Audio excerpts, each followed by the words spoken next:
And we are live here on YouTube. Hooray! So, hello, Isn't that anybody. lovely? We're on YouTube. I've never been on YouTube before. I Man, wonder how nice of a place YouTube is. put it in my directions on my GPS. I can never find it. But anyway, So, I guess you should kind of introduce what this live stream is. so this is a spontaneous live show, much like earlier today. If you were watching Very the channel. spontaneous.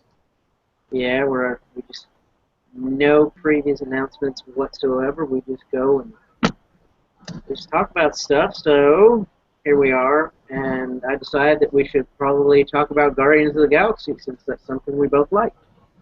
So, Guardians of the Galaxy. Guardians of the Galaxy. Ooga chaka.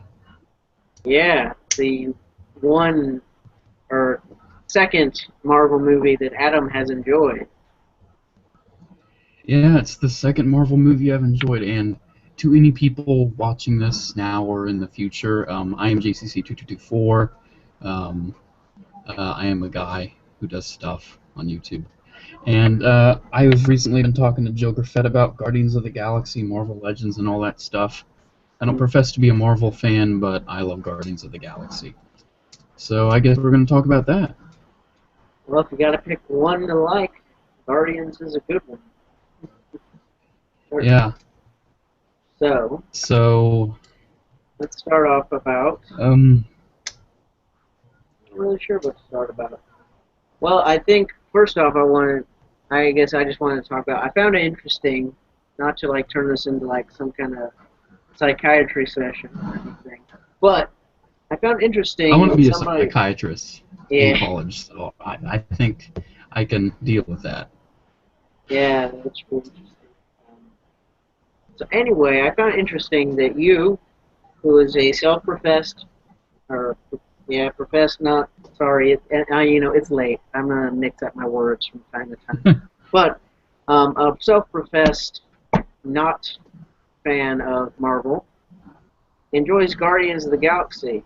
So I was thinking, is that something, because I know that it's been marketed as the Star Wars of this generation. So do you think that you might have liked it because it is kind of space opera, Star Wars adventure-y kind of stuff? I would say the space aspect of it and the fact that it isn't just earthbound and superheroes, I think that was probably a big draw to it. But I think the biggest draw for me to actually go and see the movie was just the characters. They seemed so interesting.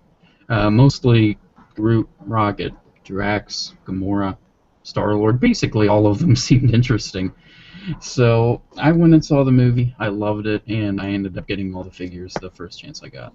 Yeah, got the Uka Chaka right here. Yeah, right now I'm messing with Rocket and Groot. I don't have my webcam on, but yeah, I'm certainly just staring at how great Groot looks. Yeah, if you did, then we would be having a Rocket and Groot party right now. Yeah, Rocket and Groot party. Woo. I wish there was a good way to get the Rocket figure on Groot's shoulder. I was able to do it with like a complex string of rubber bands, but overall, I mean, I wish there's like a little. I find that he can kind of wedge his legs. Yeah, he can. Yeah, you can sort of do that. I'm going to try it right now. Yeah, I guess that sort of works. I mean, he more like stood on his back instead of his shoulder, but yeah, I think that actually works a lot better than how I had it before. Did you see the Diamond Select little mini-mates of Guardians of the Galaxy? How the Rocket actually... The Rocket figure actually tabs on to Groot's back. So he just, tabs onto Groot's back, and I really like how that turned out with him. Oh, yeah. I need to look that up. I don't think try and bring a picture of it. That's one of the features that I've not really used on Hangouts is I can do screen share. So let's see. Hooray. Yeah. I'm not really sure if anyone else is going to come to the show. I mean, considering the odd hour, I mean, most people are either asleep or asleep. I Yeah, it's mean, totally a fine. lot of our UK viewers are still asleep, and same with American. Well, hey, at least people later on can enjoy this. I mean, why Yeah, not? it would suck if if live shows just automatically deleted themselves after they finished. That would not be fun. I know, that would be terrible. Oh, we do have a comment. Somebody actually is watching it besides us. Oh, someone's actually NG watching it? NG Chris says, "Hi guy." I presume he left out the S. Hi guys. It's 12:30 p.m. Saturday over here at Singapore. So we are being watched from the other side of the planet. That's cool. So Hello, Mr. hello, Chris. Singapore Chris. How are you doing, Chris? Are you enjoying your Saturday? We thank you for taking time out of your Saturday midday to spend with us, two rambling Guardians of the Galaxy fans. Yeah, or maybe later on, if Guardians of the Galaxy discussion bores us, which I highly doubt it will, we would just talk about something random. Yeah, that's probably going to get pretty random here. Just saying. Speaking of which, I'm Yeah. going to screen share a picture. So, let's see if that works. All right, is it up on my Is it up on my feed? Whatever. Is that showing Yeah, up there you now? go. I see the picture. Yep. So, Chris, who is our currently our only other viewer at the moment. There's the Diamond Select Mini Mates Groot and Rocket, and I must say that they do look pretty cool. I know a lot of people are really into collecting these mini mates. Personally, I've never gotten into them because I guess it's kind of like the same kind of appeal that Lego has, where they don't really look terribly like the movie, but they have their own cute style. But yeah, I think it looks pretty cool. And zoom in here, you can see. Definitely Yeah, I looks myself have probably. never been a fan of mini-mates. Overall, it's just... I mean, I'm not really a big fan of little miniature figures as is, Yeah. but, I mean, that does look really cool, I have to admit. At least Diamond Select Toys could manage to give Rocket a snarling face when Hasbro could not. I know, that really irritates me. I mean, Rocket just looks so sad in the Marvel Legends and practically every other figure Hasbro made. And the funny thing Yeah, he is, the looks so Lego Rocket docile. doesn't even have a mouth. So, at Yeah, least Hasbro got that a bit better. yeah, and I know a lot of people. Again, I'm not a big fan of Legos and stuff, but from what I've heard from people who are fans of Lego, that they were a bit upset that Groot didn't get a large figure made out of him. Instead, he was like an actual buildable figure and not like the Hulk, where it's just one big minifigure. So I don't know if that has any meaning to anybody watching this, but yeah. So I don't know. Yeah, I guess you have to pick your poison if you'd rather have a mini mate or a Lego or both. So put that off. I'm gonna go back to me. I know, boring old me. So I anyway, think I think the mini mates look a little better than the Legos. Legos. I mean, that's kind of my pet peeve of mine. It's not called Legos; it's Lego. But um, with the Lego Guardians of the Galaxy, I've seen them in stores and they do look pretty nice, but they're so expensive, like $40, $20. I think yeah, altogether it would be about like 140 to get all of the sets. Now, granted, that's just about what I spent to get all the Marvel Legends, yeah, but I mean, for little Lego bricks, I really don't think it's worth it there. yeah. I mean, that's another reason too that I don't collect Legos. Besides, not looking realistic in the sense, having their own cute style, but also because they are really expensive, especially for the size of what you're getting. I guess because there was this one cool set. When I was out of town last month, I happened upon a Lego store in a mall, which is something I don't have over here. So I stepped in and had a little look around, and I saw this cool set with X-Men, which seems to be coming up a lot lately with me. But anyway, X-Men, and it was a Sentinel, and it was the X-Jet, and it had a few figures, but it was like $60 just for a probably like a really like kind of like medium small size set. It was that much money. So $60. yeah, it's something like that. I don't really remember the accurate complete price to be honest, but I remember thinking it was around like the 40, 50, 60 range for that. And personally, I just rather That get is pretty ridiculous.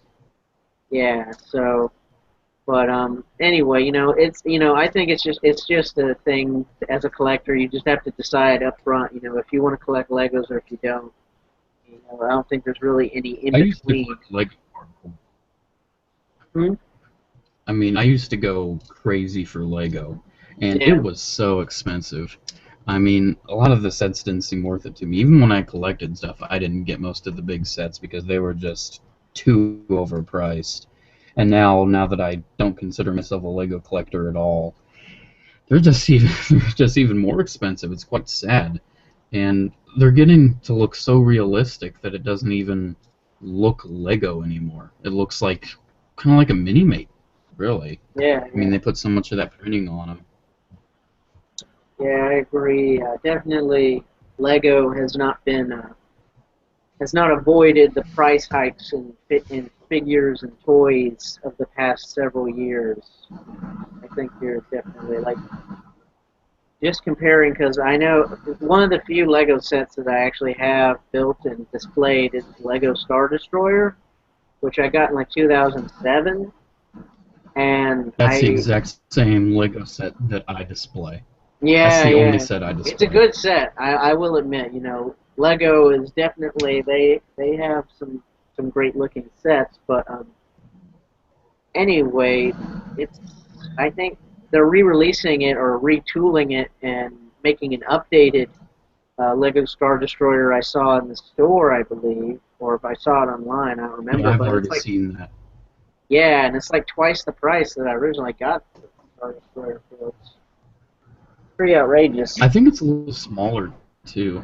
The new Yeah, Star Destroyer, I think it's a little smaller, and it doesn't have as many cool things as the old one did in the interior. yeah, yeah. It looked like it's especially like the bridge area of the Star Destroyer didn't have like the open. Oh, I mean, I was just looking at the front cover of the box. I don't know, but like it didn't have the opening feature that the old one had. I don't think it opens either. I Yeah, really like the feature on the old one, how it opened up with like yeah, these multiple hinges. yeah. That was cool. I must say that I liked that quite a bit. And just another example of Lego, not to just keep on going through all these examples of expensive Lego sets, but while I was at the Lego store, also I saw this really cool Lego Batman Arkham Asylum. I think it's called like Arkham Asylum Escape or something, and it was like the big front of the asylum. It came with several different minifigures of Batman and Robin, Commissioner Gordon, and a few villains and stuff. And it was like $200 at the Lego store. It was crazy. I don't know I if you know see. that are pricey. It looks really nice though. I mean, Yeah, if I had an infinite amount of money, I would probably buy it. But even if I did have an infinite amount of money, I don't have an infinite amount of room, so I wouldn't be able yeah, to put a big set like that on display whatsoever. that is true. That's one of the big strifes, I guess. I hope I'm using that word correctly. Again, I'm tired, people. It's nighttime, so my grammar isn't perfect. But yeah, that's one of the big pains in the butt of being a collector is room.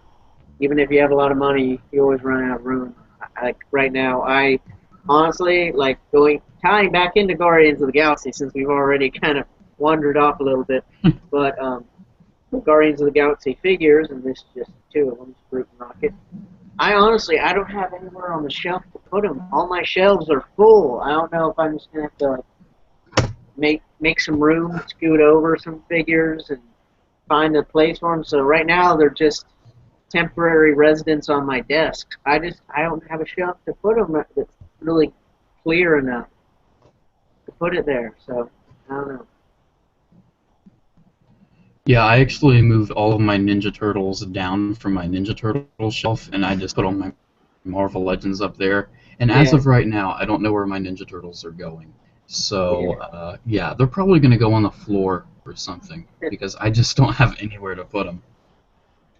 yeah. So, what can I say? One of those things about being a collector. Anyway, back to Guardians of the Galaxy, since that was the topic of this. We were talking about what drew you to the movie and about how the characters were really good. And I have to agree. I think this movie, a part of the reason it's been so successful, is that it was just marketed brilliantly. In my opinion. The trailers, I think, really sold a lot of people on the viability of the movie, especially because it's not a big name brand Marvel franchise. You know, even like hardcore Marvel fans were still like, the Guardians of the Galaxy. Who are those again?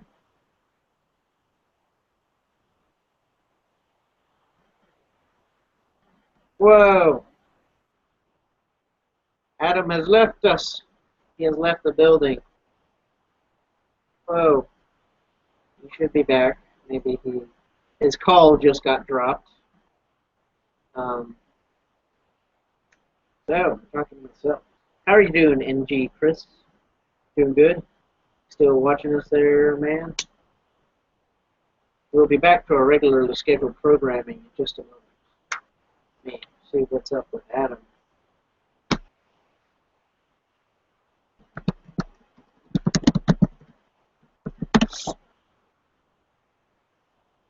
So anyway, I guess I'm just going to go discuss this with myself until he comes back. Hopefully he comes back. So anyway, I thought that it was a brilliantly advertised film.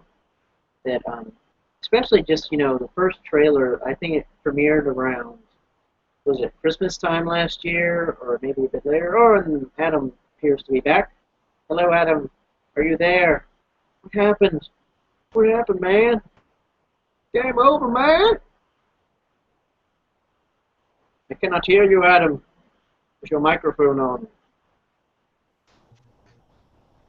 Adam? Adam? Adam? Are you there? I don't know what the heck happened there. I was just talking, and then it just said an error occurred, and it just ended it. Dropped your call.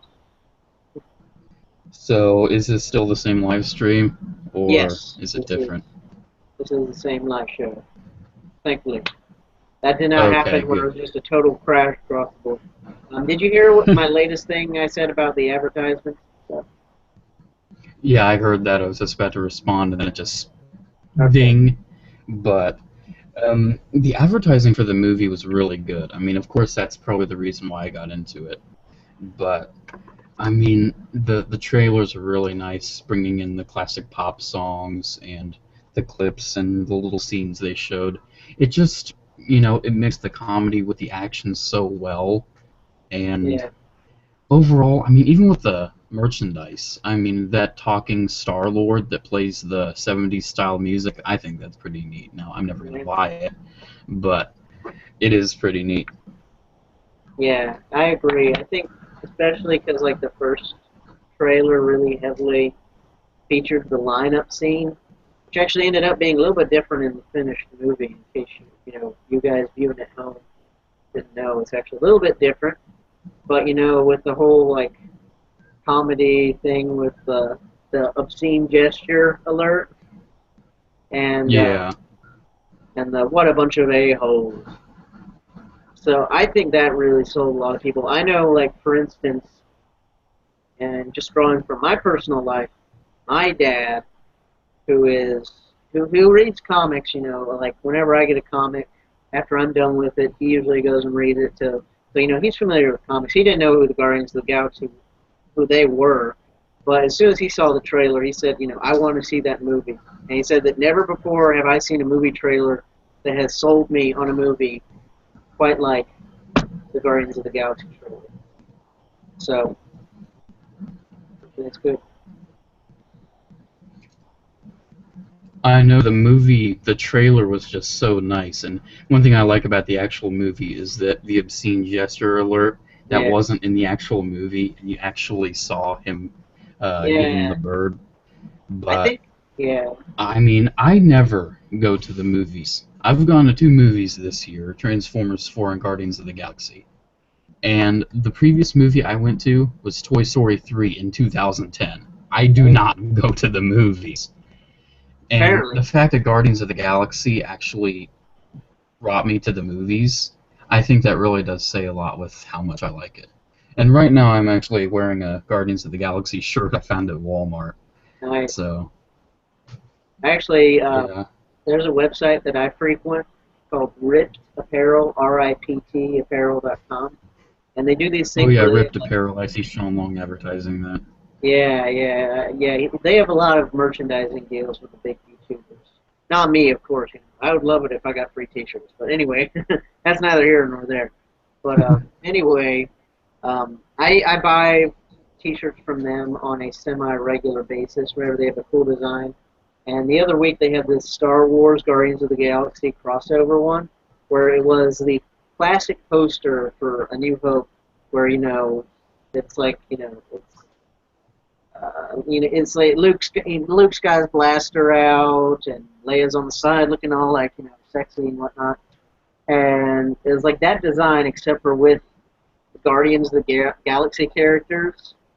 And I just had to buy it instantly. I don't have it on me now. Actually, I have a different Ripped Apparel shirt right now. You can see right here. But so yeah, I had to get a shirt of them as well. Show up for pride. I know, I saw that design and I really wanted it as a t-shirt. And I didn't know that Ripped Apparel had it. Do you think they still have it or not? Huh? Do you think that Ripped Apparel still might have that t-shirt? Because I would love Uh, that.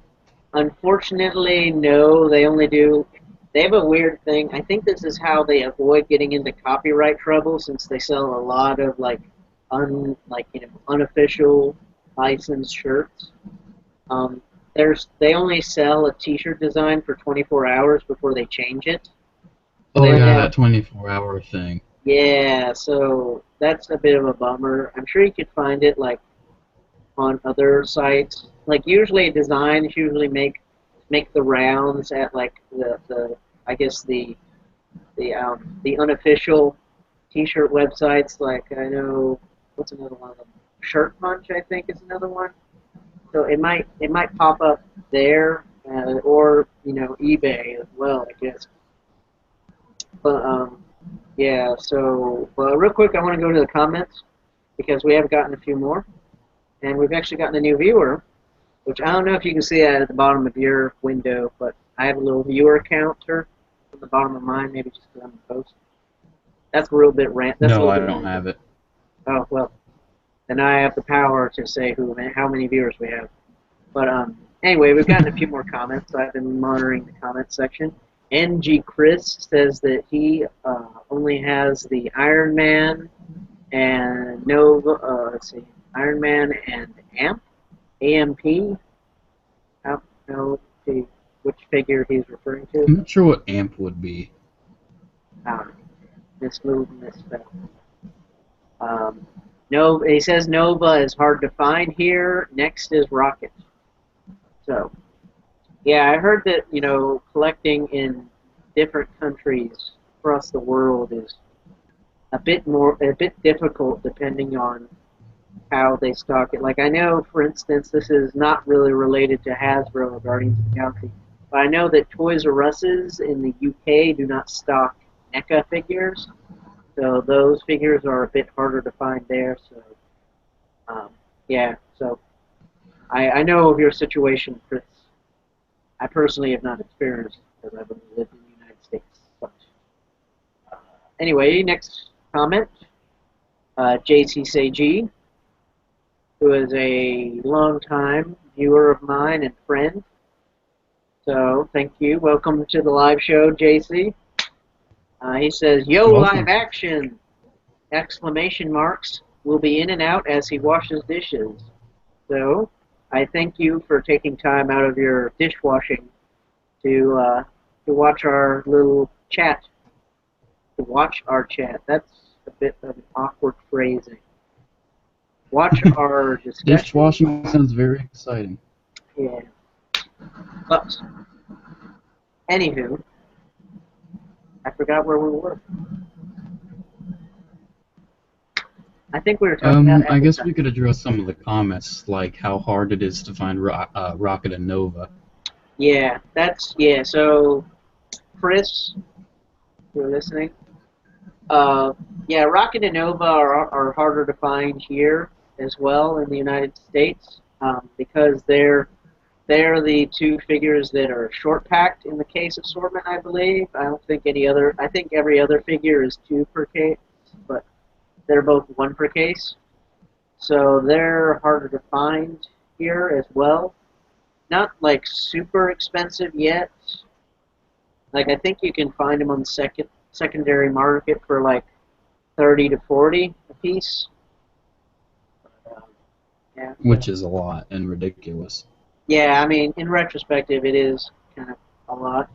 I've paid more for figures. Unfortunately, it's kind of my confession here. I've paid more for Marvel Legends in the past, just because some of the older ones are a good bit expensive to procure.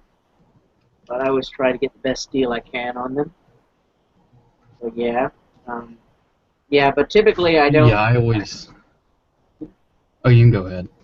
Well, I was just gonna say bookend my comment by saying typically I try to avoid paying that much money for a figure. But Adam, you have the floor. Yeah, that's the thing. Oh, by the way, one thing I hate about live shows is that with the lag, it's so easy to interrupt each other. That Yeah, is yeah, the biggest issue with live shows. But with, hard to find figures, Rocket and Nova certainly are the hardest to find. I think the case is 2 Star-Lords, 2 Iron Man, and 1 of all of the others. But I've seen Rocket twice. I bought him the one time. And Joker Fett knows about this. I walked into Walmart just today. They had Star-Lord, Iron Man, and 2 Novas, just out of the blue. Just 2 Novas, no one else, just those 3. yeah. To And everybody watching at when it comes to home, spending, I was when just it gonna comes to say, spending a Adam, you lot on have a figures, fantastic luck with finding figures at the store. I know. I mean, I just found this today, Lockdown from the new Transformers movie. Oh yeah. He's kind of hard to find right now. I went to Toys R Us and they had 3 of them. So, yet again, I lucked out there. But when it comes to spending a lot on figures, I always try to avoid it, but sometimes I do find myself always just caving in. Like with Japanese Transformers, like, oh, $40 for something that would only be 10 if it was in America. Oh, place order. Um, but I usually always try to find a bargain. Usually I succeed, but sometimes I do fail, and I have to really dig and try to find a figure. Yeah. But when it comes to Rocket and Nova, it's so funny that those are the ones that are rare. I understand Nova because I think the previous Nova figure I saw Artemis Prime's review wasn't really all that well received. And Rocket, I mean, it's Rocket Raccoon. It should have been 2 Star-Lords and 2 Rocket Raccoons instead of 2 Iron Man. That's a stupid. Iron Man is everywhere. Yeah. But, I mean, I see why they're rare, and it sucks that they're rare. And I felt kind of guilty when I was walking out of walking out of Target with like 5 Guardians of the Galaxy figures in my hand, just like, okay, I've got them all. And the only things left on the shelf are just Star-Lord and Iron Man. I felt so terrible, but that's what it's like being a collector. You feel bad, but you feel good, and you feel irritated, but usually you succeed in the end. I only feel bad when I get multiples of a figure. I try to avoid because I am a really, just to, say, I hate scalpers. I hate it when, like, somebody gets up at 5 a.m. and is at a store just so they can buy all the rare figures and sell it for double the price on eBay. So I feel bad when I get multiples of a figure, like if I'm army building, because then I feel like, oh, okay, that's not something. It's a figure now that somebody who only wants one of it won't have. I kind of feel bad about it, but with everything else, I typically just get one of a figure. I'm not one of those people that has to get like one opened and one carded or anything. So that's my kind of little perspective on that. Um, going going to comments again. Jay, he says, thanks, Logan. It's a shame that Case Fresh in Australia went out of business, as that would have been a great source for all kinds of hot figures. And that's something that I think is also a shame, is I don't think there's a whole lot of, there's not really enough, like, comic shops and collector stores as there used to be, it seems. I know, for instance, here, I do have a comic shop relatively close by, but it doesn't really stock any figures. But if you're a fan of Shartimus Prime's channel, you might have heard him mention Comic and Figure Addicts a few times before. I've actually been there to their store in person. It's in Union City, California, which is kind of a trek southward from where I live, about like an hour and some change of a drive from where I live. So I've only been there once, but I got some good figures there when I was there. So yeah, but there aren't enough of those nowadays. Adam, what do you think? Yeah, I really do think comic shops and all that are sort of dying down. When I was young, there was this one place called the Earth Collectible Toy Mall. A lot of you might know it as the Collecting Warehouse now. They were like a sister company, and the Earth Collectible Toy Mall had so much stuff. A wall of Star Wars figures, loads of Transformers, all these things I just adored. And it just kind of went out of business. And it didn't go out of business, they sort of just moved to online because they were in the worst part of town. I mean, stuff Yeah. got stolen from them left and right. But the only comic shop slash toy store I really go to now, it's not like Toys R Us or anything, is do you watch Toy Hunter? Uh, Not really frequently, to be honest. I know a lot of collectors do, but um, I just think I get jealous whenever I watch that, so I try to avoid it. Yeah, I catch it on every now and again, but do you remember the first episode when the main guy on Toy Hunter found the prototype Boba Fett? Yeah, I do remember that one. I didn't hear you right there. I didn't get the audio. I said, yeah, I do remember that episode. That is one I saw. Well, the very comic shop and the very guy he got the prototype Boba Fett from is my comic shop guy. Oh, yeah? I mean, I know him. I talk to him. I mean, I have him order stuff for me, and he is a really good guy. I mean, he's probably the nicest comic shop guy I could ever think of. And, I mean, he does really have a good stock of figures, but it's not like the Earth Collectible Toy Mall that just was covered. Like, literally, someone just took icing being toys, and just lathered that building. It was heaven. I But get hungry. I really do. I really do love that comic shop that I go to now. And I mean, they could stock a little more, but overall, I really do like that place. And I know there's something else that was sort of on my mind. Oh yeah, scalpers. When you were talking about the scalpers and such earlier, the few times I've kind of felt guilty about army building, like you were talking about, was with this one Transformer. It's like a Decepticon Trooper from one of the newer cartoons. I have like, I think 3, 4 of it, and it was really hard to find at a time, and eventually it just became easier and easier. And Darth Malgus, I saw one of them in a store, and I already had one. I'm like, you know what, I'm just going to buy it. I love this figure too much. I'll just snag it. And I think they had a sale going on, and I got it for like $4 or something. So overall, I mean, scalpers really do suck. Like, especially with Transformers. Like, if you think Marvel Legends is bad, I mean, Transformers is terrible when it comes to scalpers. Like, John Goodman from the new Transformers movie, like, his toy's $40 online right now. It's pitiful. And scalpers just suck. But we really can't harp on scalpers too much. I mean, they are trying to make a living. Is it, morally correct? No, it isn't. But I and can't making a really living at other blame people's them expense. if they don't have a life and they have to make money by selling expensive and rare toys. Yeah. But just my opinion on that is like, if you want to make a living buying and selling toys, then why don't you just like open a local comic shop or collector shop and order from the manufacturer, order from previews or whatever company supplies the cases of figures to them. I just scalpers. I just don't really see an excuse for them. But anyway, that's the soapbox. So we've got more comments from. We got another one from NG Chris, who says the figures over here at retail are expensive. Expensive. Legends are $40 and 3 3/4 are $20 each. Well, yeah, I don't know because I'm assuming that you are talking in the currency of Singapore.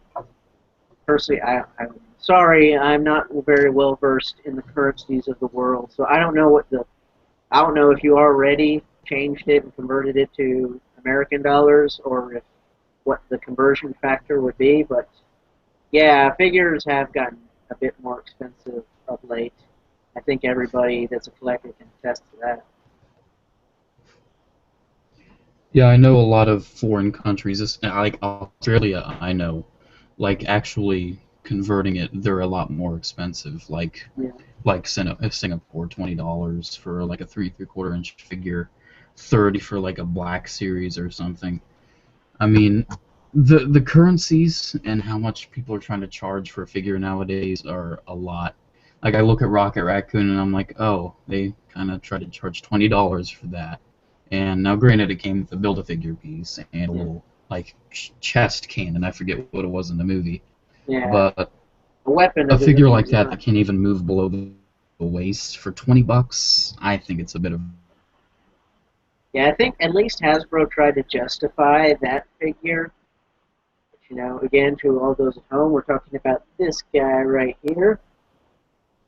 I think they did try to justify it with just including a lot of, well, at least a large quantity of plastic in terms of accessories with him, and coming with, I guess, the most important piece of fruit being chest and neck and head. So at least Hasbro tried to justify that, whereas I think in some other cases they don't, such as the latest 3 3/4 inch Yoda figure, which personally I do not own, but it's based on The Empire Strikes Back, and it looks like they're asking a lot, for what you get in terms of just a kind of not greatly painted, little small, I don't know, 1 2 inch figure. So, I know with that Yoda, it's like it only moves at 5 points. It doesn't come with really anything, and you're trying to charge the $10 price point. No, I am not buying it. And I'm not buying the Luke either. I mean, have you seen the eyes on a lot of people's Lukes? It's well, the like main thing I've they look seen like two different elbows. friends. I know the elbows look so weird. I mean, it works with Marvel Legends Yeah. because they're at a larger scale and the little, the pins aren't so noticeable. But with a 3 3/4 inch figure, oh no, just no. I mean, just do interchangeable arms to give them the bent look like they did with the original one, which I do own the original one and it pulled it off a lot better.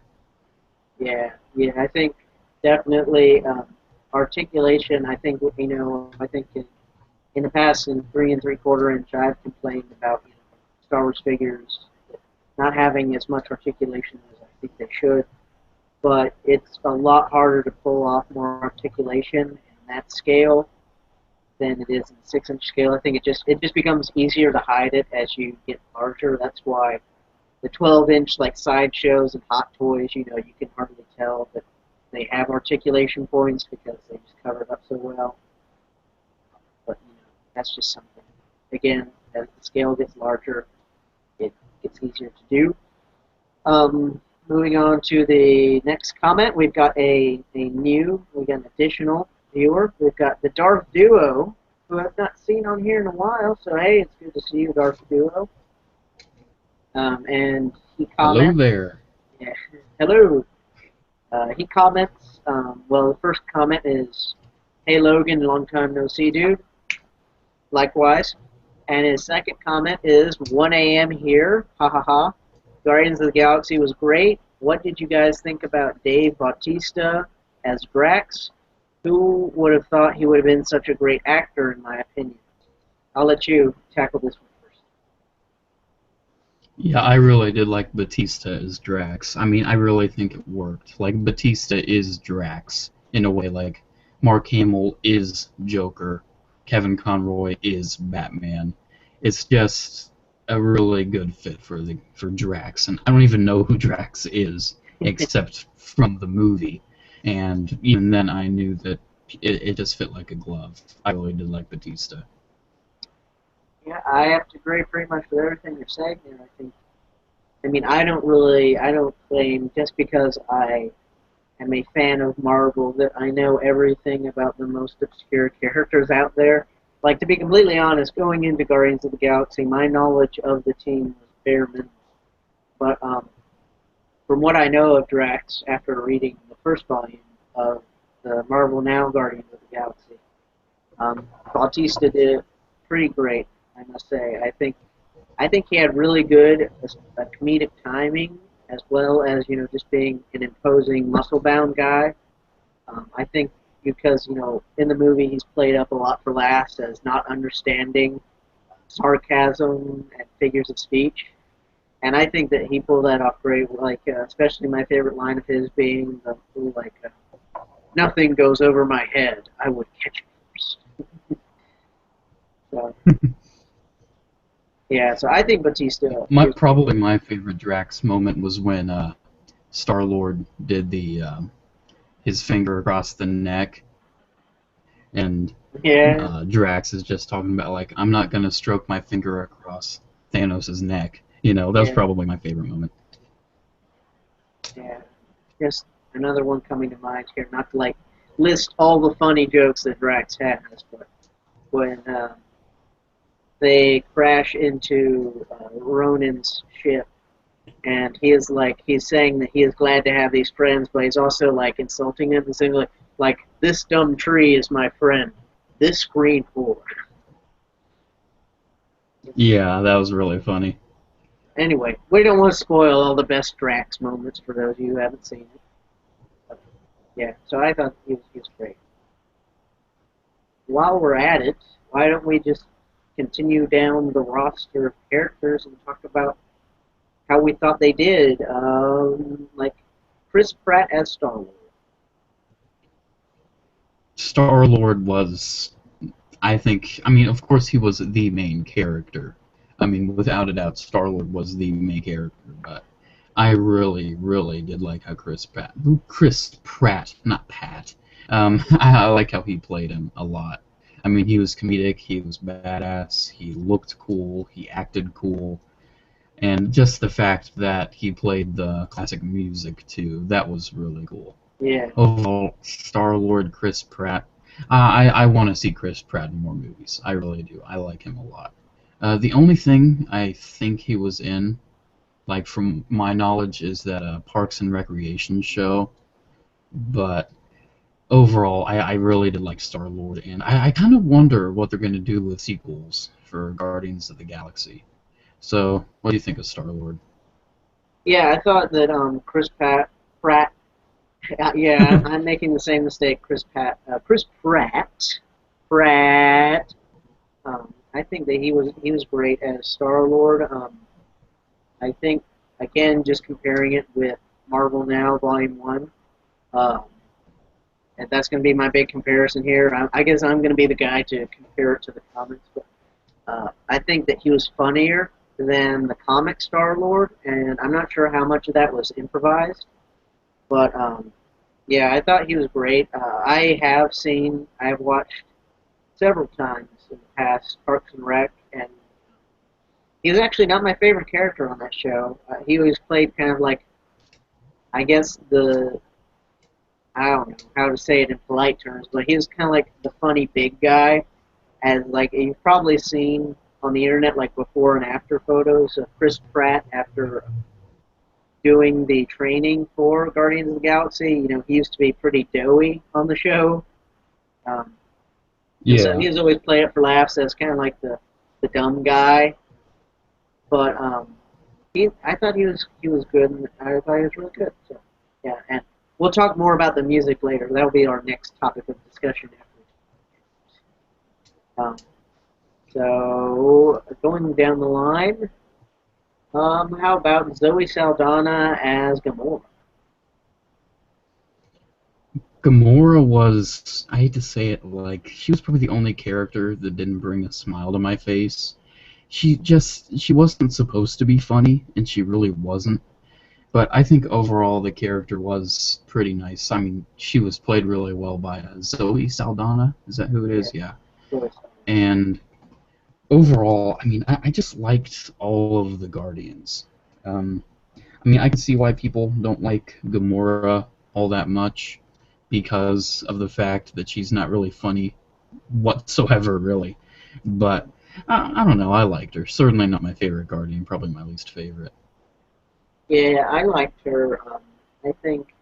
Well, you know, I sound like I'm repeating myself. I don't think there's not a Guardian, not an actor or actress on the team that I dislike.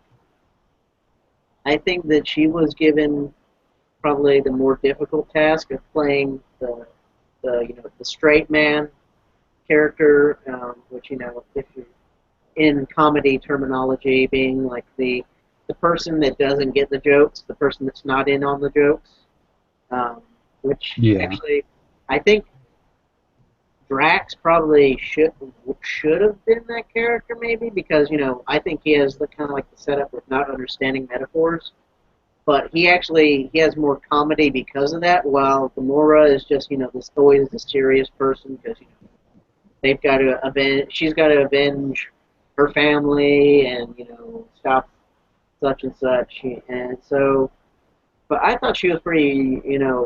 Pardon my language to all you children out there, but she was pretty badass. I thought she was a badass female character. I can see where people draw comparisons to Black Widow from the previous Marvel films, being you know just a female character that kicks butt. But I liked her. I thought you know she had her moments, especially with I think her interactions with Star Lord. You know, they had some romantic tension going on, and I thought that was good. So yeah, I thought she was good. Again, not the funniest Guardian by far, but she was never supposed to be. So um, Yeah, I sort of like that with Star-Lord and Gamora. They didn't like solidify a relationship with them, just like at the end of Pacific Rim. How I honestly forget their names. They were pretty forgettable yeah, characters, but how they didn't solidify the relationship with the two like pilots of Gypsy Danger. But yeah, I mean, I really did like the interactions between Gamora and all the other characters, but Gamora by herself was, like, I don't really think she would make all that interesting of a movie. yeah. Gamora the movie would not do well. I don't think. Yeah. Um, anyway, continuing down the lineup and to people commenting, we will get back to the comments as soon as we finish out the lineup. We only have two more Guardians left, so don't worry. Let's talk about Vin Diesel as the voice and facial animations of Iron Man. I don't really think there's much to say about Groot besides I am Groot. He Yeah, is fun. He is he's fun, he's funny, he's amazing. I mean, the animation's really good on him. And he is I mean, I like him. I like Groot. And I like him a lot more than I thought I would when I went into the theater. I thought it would just be like, oh, Star Lord's probably just still going to be my favorite, and I'll probably like Rocket a lot too. But no, Groot pleasantly surprised me, and I I am Groot. There, that's all I have to say. I am Groot. Bam, there you go. What do you think? well, yeah, I think you know he's definitely not a super complex character. You know, I think you know his entire character evolution is summed up in two sentences: "I am Groot, we are Groot." That was his character development. So, but I think that he was definitely a kind of a crowd pleaser. I noticed a lot of people in the crowd were going like ooh and ah and laughing at when he made, the silly faces stuff. And then, I don't want to spoil the exact story details of the movie um, to those of you who haven't seen it, but there is a certain scene towards the end that involves some dancing that a lot of people in my theater liked. So, but yeah, I thought, he did what he could with, one line, I am Groot, different inflections and deflections of the line. And again, the CGI was top notch. I really could tell, though, that in his face, I could see Vin Diesel in his face. I could see Vin Diesel. So I think that the motion capture turned out well. Just kind of like how I could see Andy Serkis in Gollum, Lord of the Rings. You could see Vin Diesel. That's about all that I gotta say. We are Groot. That's some. Yeah, I really do. Like, I think who doesn't want a toy of Dancing Groot? Like, we Yeah. just need a little toy of Dancing Groot that just dances in a little circle and plays the song. I mean, sell it to me and I'll buy it for 40, 50 bucks. I mean, Yeah. I want it. I really do want it. Yeah, I think definitely. I've already seen some videos where people have made their own homemade versions, and those look pretty cool. So I'm sure that Hasbro or Diamond Select or whoever makes these things is listening, so they can make that little nickname. Anyway, and finally, the final member of the Guardians, Bradley Cooper as Rocket Raccoon.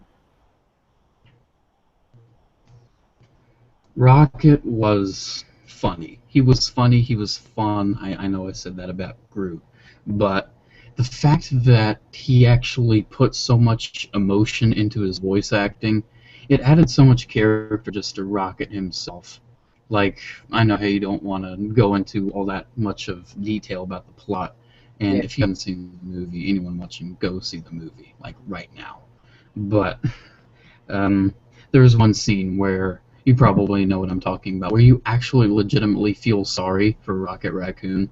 Yeah. Um, and just how he's gone through so much stuff. And one thing I like is that they don't go into so much detail. So, I mean, it doesn't waste its time with all these subplots. Like, I hate to admit it, the Transformers movies waste their time with subplots. They really do. They need to explain everything, and all the explanations are dumb.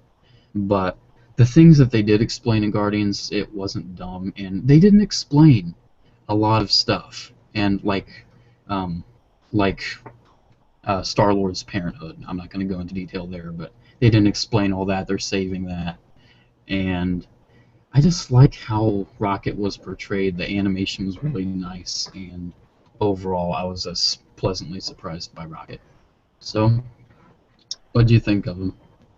Yeah, I mean, going in, I just had a feeling that Rocket was going to be a fan favorite of not only everybody in the theater, because, people were going to be like, oh, it's a cute little talking raccoon, but a fan favorite of mine as well, because, I just kind of knew his character, a smart-ass talking raccoon with a big gun. How could that not be awesome? Especially when it's voiced by Bradley Cooper, who plays smartasses with guns in movies. So, yeah, I thought he turned out pretty great. Again, the animation was superb. I thought, especially in the face area, he emoted really well for being, animal.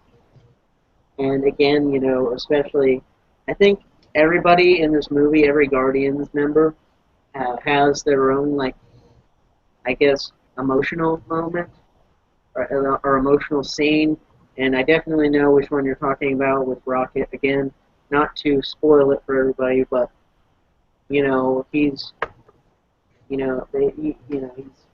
There's no real way I can say it without spoiling it, so I'm just going to avoid it. But he has a good emotional moment, and it's just really cool to see him just go psycho and just be like enjoying shooting people, like especially.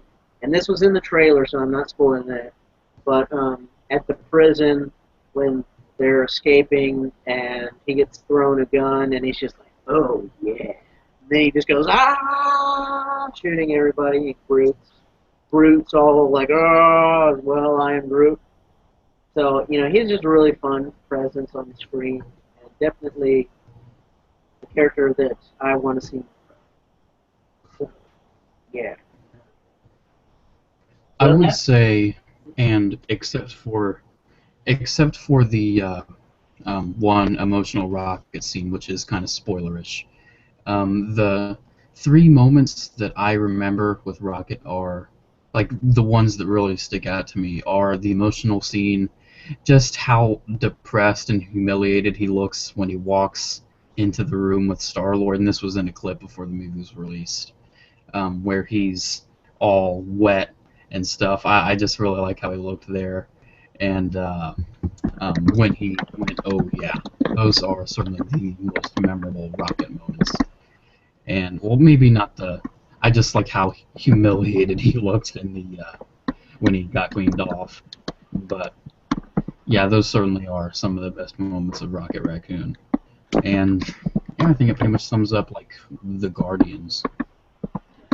yeah, that's all the Guardians. So we made it through. It's kind of a long response to a comment, especially when they only asked us to talk about Yeah, one of speaking them. of comments, But yeah, so speaking of comments, we should probably see what's going on there. yeah, so back to that. Um, well, first off, before I get into the long discussion-provoking comment, DarthPhoenix619 says, "Hey, he's watching. So hey, Tony, how you doing? How Hey, you doing, man?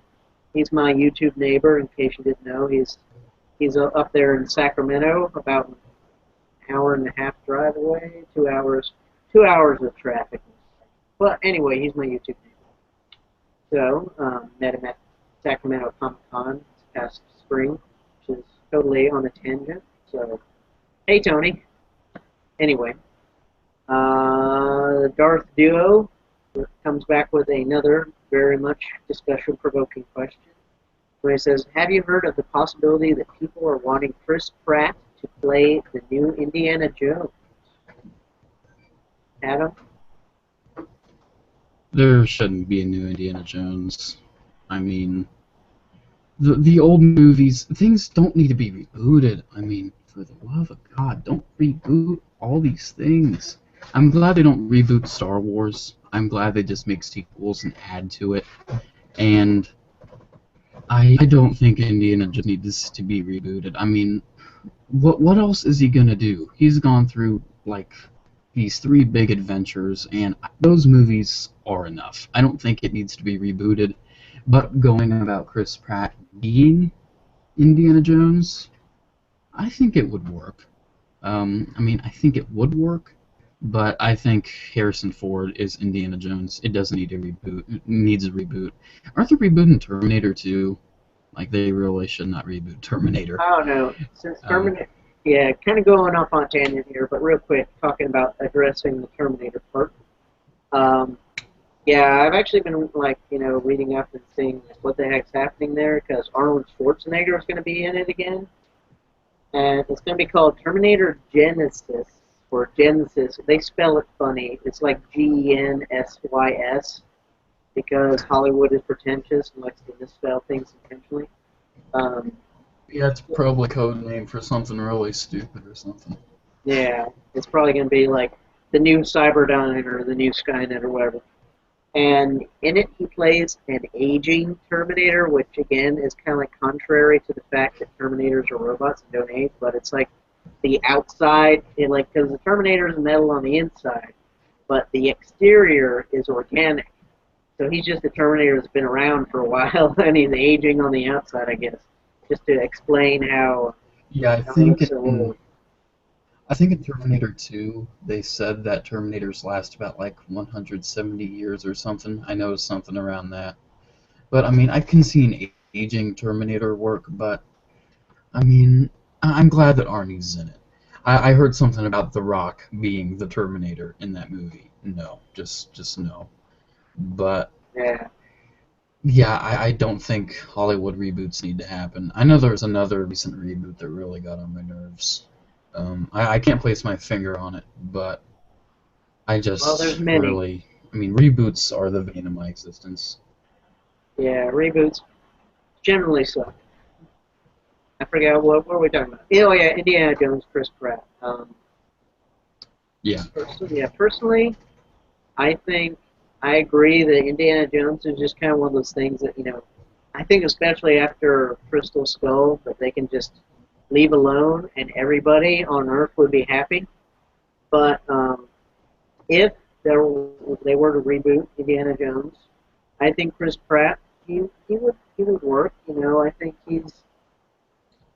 he's got this kind of similar kind of like a working man charm about him that Harrison Ford had. And hello, Tony. Tony's joining us. Hey guys. Ooh, someone's joined us. Yeah, especially Ooh, since Tony the Phoenix. last Hey there. live show that we were going to do, Tony was going to be on it, but then I could never get my technology working, so I definitely owed it to Tony to be on here. All right. Can you guys hear me? Yeah, I can hear you. I'm actually Yeah, hearing I a can bit of hear an you just echo of Can you fine. hear me? myself. Can you hear me? Okay, good. It's been a long time since I've done one of these, so I always had trouble with the audio. Yeah. Yes, and it's been ages for I me. know. I was thinking that. Hey, Adam. I was thinking earlier when I saw your video, I was like, well, finally, Logan was able to get his Google Plus to Yeah. live stream. So that's awesome. I didn't get to finish your last bit, but I was watching. I got to watch half of it, and I was like, that's awesome that you finally got to do your some live streaming. The benefits of a new laptop. I hear you. I just got mine about 2 weeks ago. My other one just finally died on me, and it didn't have a webcam on it. So now I got a new one that has webcam. I'm like, yes. It's pretty sweet. So, what are you guys chatting about? At the moment, Guardians of the Galaxy. yeah. Oh yeah, fantastic movie. Yeah. Fantastic. Yeah, I think I heard a little bit of what you guys were saying about Rocket Raccoon, and it's my favorite movie of the year so far. I loved it. I thought it was fantastic. Just incredible. And more, and just so many aspects. Just a wonderful movie. Yeah. I was thinking about that. Tony, have you enjoyed the previous Marvel film? I have enjoyed the previous Marvel films. I definitely have enjoyed, some more than others, but for the most part, I have enjoyed the Marvel films. I was really, really liked Captain America: The Winter Soldier much more than the first one.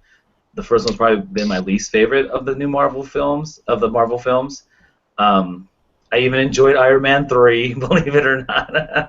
I know you didn't, Logan, but I did enjoy it. I was never a fan of the Mandarin to begin with, so it didn't really bother me what they did with him. But for the most part, I have enjoyed them. But Guardians is, I don't know. I really enjoyed Guardians. I'm not quite sure how I would rank them, but Guardians would be up there. Yeah, I was actually.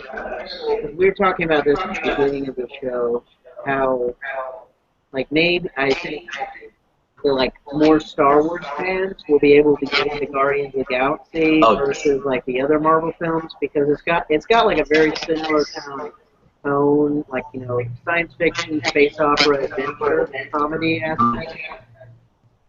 So, It's true. When you think about it, a lot of people have made that comparison of Star-Lord to Harrison Ford, Han Solo, and then even when you think about the villains, Ronan, even though he wasn't the strongest character, almost like a Darth Vader kind of feel to him, and then Thanos being Emperor Palpatine, the mind behind, everything that's going on. And yeah, it's fun. And when you watch Episode 4, New Hope, when you first see that, it's fun, and that's what the feeling I got when I watched Guardians of the Galaxy. It's just that fun, good time, action adventure. My wife who hates comic book movies, she loved it. She just loved the actions and the action and just the comedy. Of course, a lot of people love the comedy, and yeah, I mean, definitely if you're a Star Wars fan, check out Guardians of the Galaxy. I mean, I can't see you not liking Guardians if you're a Star Wars fan. Yeah. It seems like the consensus. Same conclusion we came to earlier. Yeah. But hey, Tony, quick, kind of a technical thing. I'm kind of hearing an echo of myself in your videos. Yeah, I'm hearing the echo too. Yeah, it's probably because I need headphones. Yeah, Yeah. that's why I put mine on. So, I was all afraid. right, I shall be back. Yeah, I'll get some that'd be headphones. Alrighty. What? So while Mr. Tony Phoenix, or Torres, collects his headphones, what should we talk about? Well, let's see. Let's check the comments. NG Chris, who has been watching us from the very beginning of this live stream. I thank you, Chris, for sticking with us. We're actually kind of gaining traction now. But anyway, he asked who our favorite Guardian, which I think we kind of talked about when we were going down the lineup, but I don't think we ever stated exactly who our favorite was. So I'll let you go first. What was it again? I didn't hear. The echo's still going on with Tony because It's fine. he hasn't gotten his headphones yet. I think I'm going to temporarily mute. Oh, wait, Tony's back. Oh wait, he just got his headphones. He's hooking them up. How do I unmute Tony? I muted him. I can't unmute him. What the heck? All right. Tony, can you unmute yourself? I was muting you because there's echoing. No, I'm good. Sorry. Okay. That's good. I felt bad. I felt like it would permanently mute you for the rest of the show. But anyway, that's good. I don't hear an echo anymore. But anyway, we were just discussing who our favorite member of the Guardians of the Galaxy was, and Adam was about to. All right. My favorite member, I know a lot of people, Groot and Rocket, like, they're sort of the same person, and that's their favorite. Yeah. Even though for me, I have to say, I would have to say Star-Lord was my favorite. Just because how he looked, how he acted, his personality, his whole story, and, I mean, he was sort of like the first Marvel Legend figure I got, so when it comes to getting a figure of a character, I sort of relate to that character more, that I actually own in plastic. And yeah, Star-Lord is certainly my favorite without a doubt. Yeah, I think it's really. I think Star-Lord is definitely given the most moments in the movie because, as you said before, Adam, he's definitely the main character of the film. Not that everybody else is, not in the movie or anything, but he's given the most screen time, and he's given the whole tragic backstory and everything, both in detail. But again, talking about, like you said, how Rocket and Groot are kind of the same, how they're kind of so intertwined that you can't really say one without the other. And I just want to say, it kind of really reminded me of a Han and Chewie thing going on, where obviously Groot, nobody understands what the heck he's saying, just like Chewie in the original trilogy with his roars, I am Groot. Only Rocket is able to translate what the different inflections of I am Groot mean. And, Rocket being a smart-ass gunslinging character, there's definitely a comparison to be drawn there. But, yeah, it's really hard to say. I mean, it's not Gamora. I can narrow it down that much. It's really not Gamora. And Drax, no, I don't think so. He's funny, but I don't think he's the coolest of the bunch. Yeah, so I don't know. Maybe for variety's sake, I'm just gonna say Rocket because I think Bradley Cooper did an excellent job voicing him. So there we go, Rocket. I'm gonna go with Rocket, but him and Star-Lord are really neck and neck in my book. Tony? I haven't thought about it, to be honest truth. I really didn't have a favorite in the film. I just kind of, I guess if I were to say which one was my favorite, I'm going to cheat and say it. I see the team. I mean, overall, just how they played off one another. I mean, there were certain aspects I liked about each character. There wasn't anything any one particular character I was like, wow, that's the coolest character in the movie, unlike other films, where there's a team, there's always a favorite. But this one, I just like the team overall. I just really like how they just, I mean, they got good chemistry in the film, and they just they play off each other so well. So, yeah, I don't know, It's hard to say which really one the character. perfect answer. That's really the perfect answer because I mean it's a team movie. We're supposed to root for the team, not for the individual players. So, exactly. You know, like in Avengers, You it's gotta easy pick for most somebody, people. Tony. I don't know. I really can't, because I even like Gamora. I thought, I mean, you know, I was enjoying her in the film, her serious nature. It kind of, you know, for the most part, I felt that her personality, from what I've read of her in the comic books, was pretty, you know, pretty close to the character for the most part. And I mean, I like Drax's dry humor and just, you know, just Batista just pumped up, and then of course Rocket and Groot. I mean, gotta love Rocket and Groot, and I did enjoy Chris Pratt too. So I really can't pick one. I mean, like maybe Groot a little bit more. I think maybe just, you know, that one scene where he's just knocking soldiers was that was one of my favorite scenes of the movie. And then he does that goofy smile afterward, right? Yeah. So it was just, yeah, it's just, yeah. I gave us a good reaction when I saw that. So maybe, I guess, Groot a little bit. It's like 2% higher than anybody else. Yeah. Yeah, that's a really hard that question. one scene with the Groot.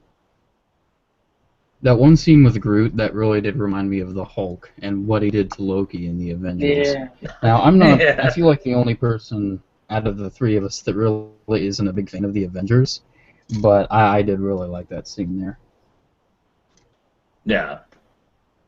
Yeah, definitely. The whole repeated passion draws the similarities between the two. And arguably, you know, I think a lot of people have tried to draw comparisons between the Avengers and Guardians of the Galaxy.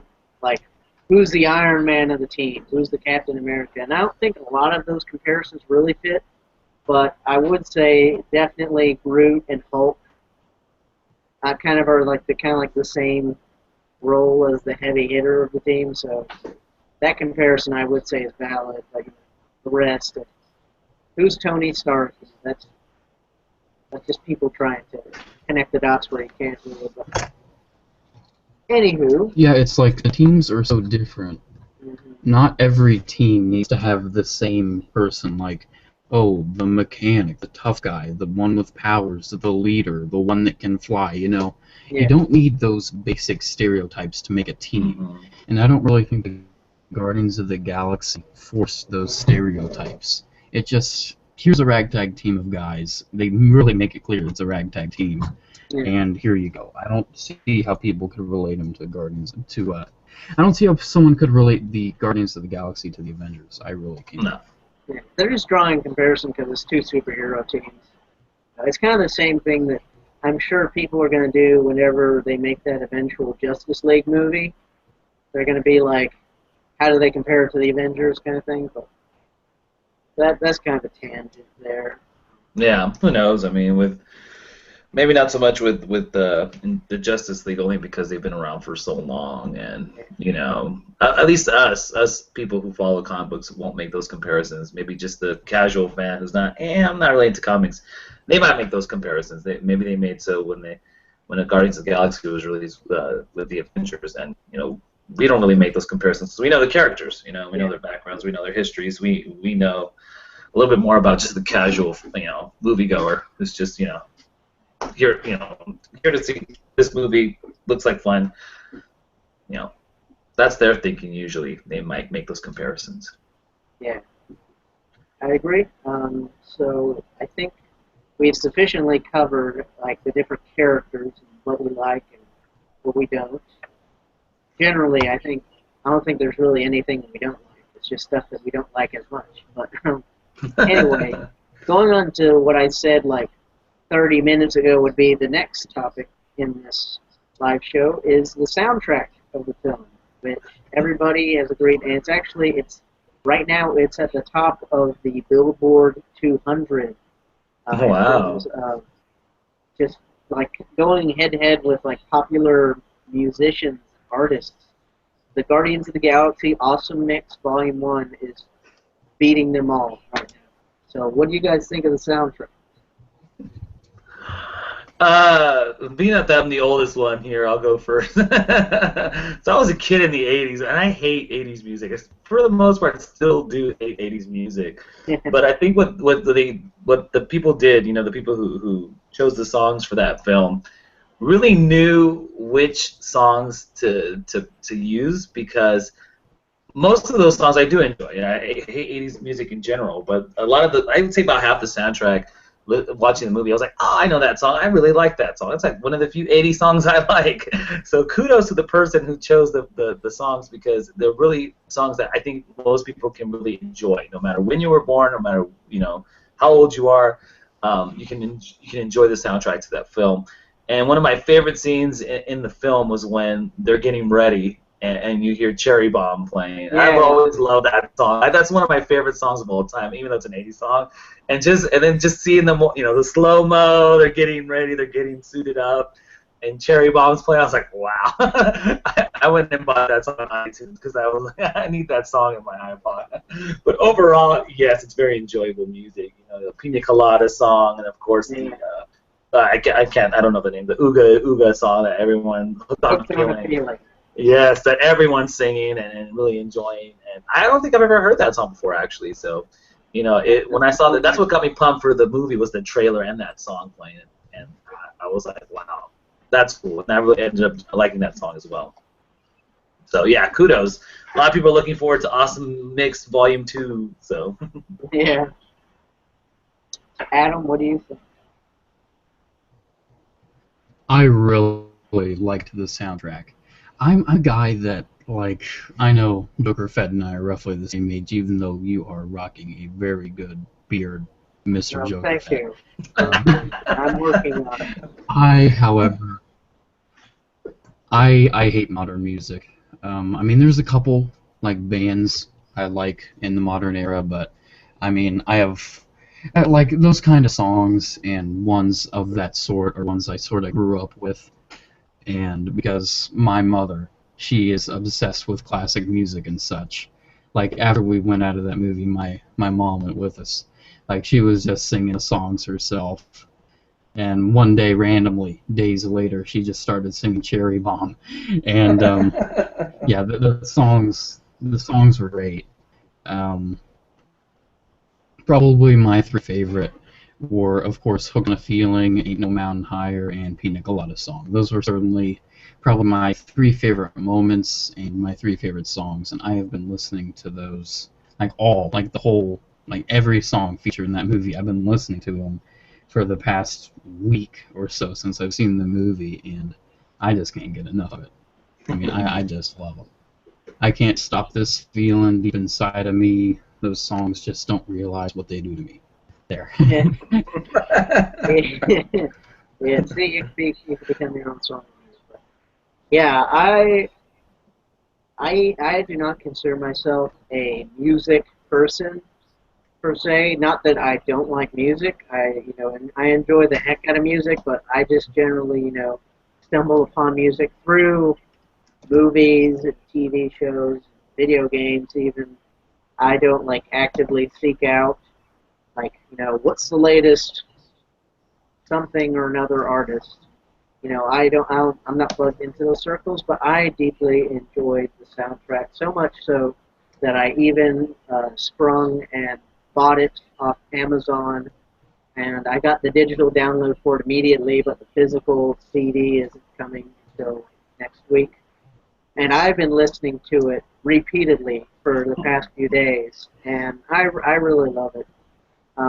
Again, like you said, Tony, it's kind of like music that kind of just transcends generations, that everybody can enjoy, and it's a lot of music that I've heard before, because my mom is big time a music person. She could name every single, especially older music from the 90s and before, she could name the artist right off, if it was on the radio. And she really loved the soundtrack as well. Just, I can't really add on anything besides what everybody else has said. Probably my favorite tracks on the soundtrack, because there's 12 tracks, I believe. Some of them I actually didn't even recognize being in the film. I think there was a David Bowie song. I didn't hear Yeah. that in the movie. No, not here either. Yeah. So probably um, Hooked on a Feeling, obviously, because ooka ooka ooka chaka. But, also probably Cherry Bomb. Really love that song. Again, I guess I that's always kind of like the obligatory like lineup shot, like before the team goes in. They had it in like the Avengers also, like when Captain America, Black Widow, and Hawkeye are walking towards the jet. It's like the obligatory team movie lineup shot, but the way they did it with the music and just like rocking it out, everybody getting ready, it's just, and especially I think like Rocket does a little bit of like a little grab to adjust his jumpsuit because it's kind of going up in his crotch area, and probably one that we haven't, I don't think anybody has said before, but was it Come and Get Your Love by Redbone. It's like, come and get your love. It's played when Star-Lord first enters the ruin, and he's like singing around with his Walkman, like holding like the lizard and sliding around and stuff, and just being, generally just being a goofball. Yeah, so I really enjoyed that. That's probably my three favorites from the soundtrack. So, yeah, it's a great soundtrack, and there's a reason that it's at the top of the Billboard 200. It's really complimentary to the tone and the mood of the film. It's funky just like the movie is funky and offbeat. So that's all I can say. Going back to that lineup scene where Rocket adjusted his suit, probably the only funny moment from Gamora came when she actually yawned. She was walking. Yeah. Yeah. Yeah. I didn't really like. There were 5 people you're watching in that one scene, so there might have been something else that the other 3 did that was funny. But I think Star-Lord just kind of like that was wiped his nose or something. Yeah, I think Drax did something. I can't remember what I Drax can't remember. did. Yeah. There's no Groot, was just But yeah, that was a really funny scene, and I think the music, like the certain songs they selected for certain parts, was certainly the best selection they could have done. That scene to me is going to be much more memorable than the one in the Avengers because of the Yeah. Cherry Bomb track. I mean, I forgot that scene in the Avengers when they were getting ready, and I will not forget that Yeah, I scene did in too. Guardians of the Galaxy because of the music. That's what that's setting that scene apart from the Avengers scene, in my opinion. Yeah, because I think this has really been a first as well now, thinking about Iron Man 2, but this is unique amongst the majority of the Marvel films, and it heavily uses licensed music instead of original score. Mm-hmm. Like honestly, I don't even remember what like a single original score, like piece that was in Guardians of the Galaxy. There was no like signature like that's the Guardians of the Galaxy theme. Yeah. Like, I know the movie had like some recurring theme, but I really forget what it was. To me, the main theme of Guardians of the Galaxy is Hooked on a Feeling. That's the main theme to me. yeah. So yeah. Yeah, I think Iron Man 2 did that a lot too, where there was a lot of AC/DC. I know that was a big. We actually have the soundtrack for Iron Man 2 because it was all AC/DC. Mm-hmm. So, yeah, so that's the only other one I can think of that really did the full like license music. Yeah. The Shoots a Thrill. Yeah. When he's flying, yeah. He lands a bit, so. Yeah, that's every time I hear that song, I think of Iron Man. Now, and they even paid not before. Now I do. Yeah, they did. Mm-hmm. With like also when he shows up in the Avengers, I was actually just watching that today because if you're watching us at home, one of my very soon very soon videos is going to be my top 9 or 10 or however many Marvel movies there are now. And so I was really having a tough time saying, like, is Avengers or is Guardians of the Galaxy better? I mean, I have that's like the one like head-to-head thing that I was having trouble with, and I just noticed it. I think with that, because I'm probably in the same boat, like which one do I like better? You know, I've seen Avengers quite a few times. I've only seen Guardians once. So, you know, if I can even it out, I think that would probably make my decision a little easier. Because, you know, which movie can I really sit down and watch over and over again and still enjoy as much as I did the first time? I think that would probably make the decision a little easier to make. You know, only because we you know, you've probably seen it a bunch of times too, Logan. Avengers. Yeah. So I don't know how many times you've seen Guardians. I've only seen it once, but I can't make that decision right now until I get that movie in my hands and watch it over and over again. I'm like, you know what? Now I can make a decision as to which one I like better. But I would say those are the top two. I've had the benefit of seeing it twice now because actually the first time I saw it, I was pretty like sick with a cold / allergies. So the details, you know, I didn't really get to fully enjoy the movie like I should have. But I actually just saw it for a second time a couple days ago with a friend who is shortly now he's going to be going off to college. So this is kind of like our going away celebration.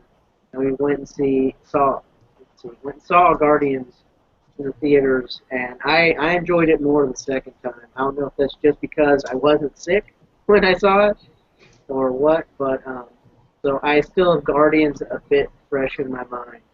So I wanted to watch Avengers again, just so I could have a fresh comparison of the two. But yeah, Avengers, it really doesn't have a whole lot of memorable music motifs. Besides, I think the main Avengers theme was like dun dun dun dun dun dun. But yeah, so Guardians has the better soundtrack, I would say. Yes. That much we know for sure. So I'm pretty sure I know your least favorite Marvel movie, Logan. Yeah. I think you can already guess what's going to be number 10. What about you, Adam? Huh? What about Adam? Your least Adam. favorite Marvel movie? There's a lot of Marvel movies I haven't even seen because, quite frankly, I don't care all that much. Like both Thor movies, both Captain America movies, Iron Man 3, both Hulk movies, you haven't seen Captain 2003 America or 2008 one. Yeah, I'll see Captain America 2, and because I've seen Avengers, I don't think I need to see the first Captain America to understand the Winter Soldier. So I'm just gonna jump. I don't think you would much care for the first Captain America, but Captain America 2. My least favorite. Captain America, the first one's probably my favorite.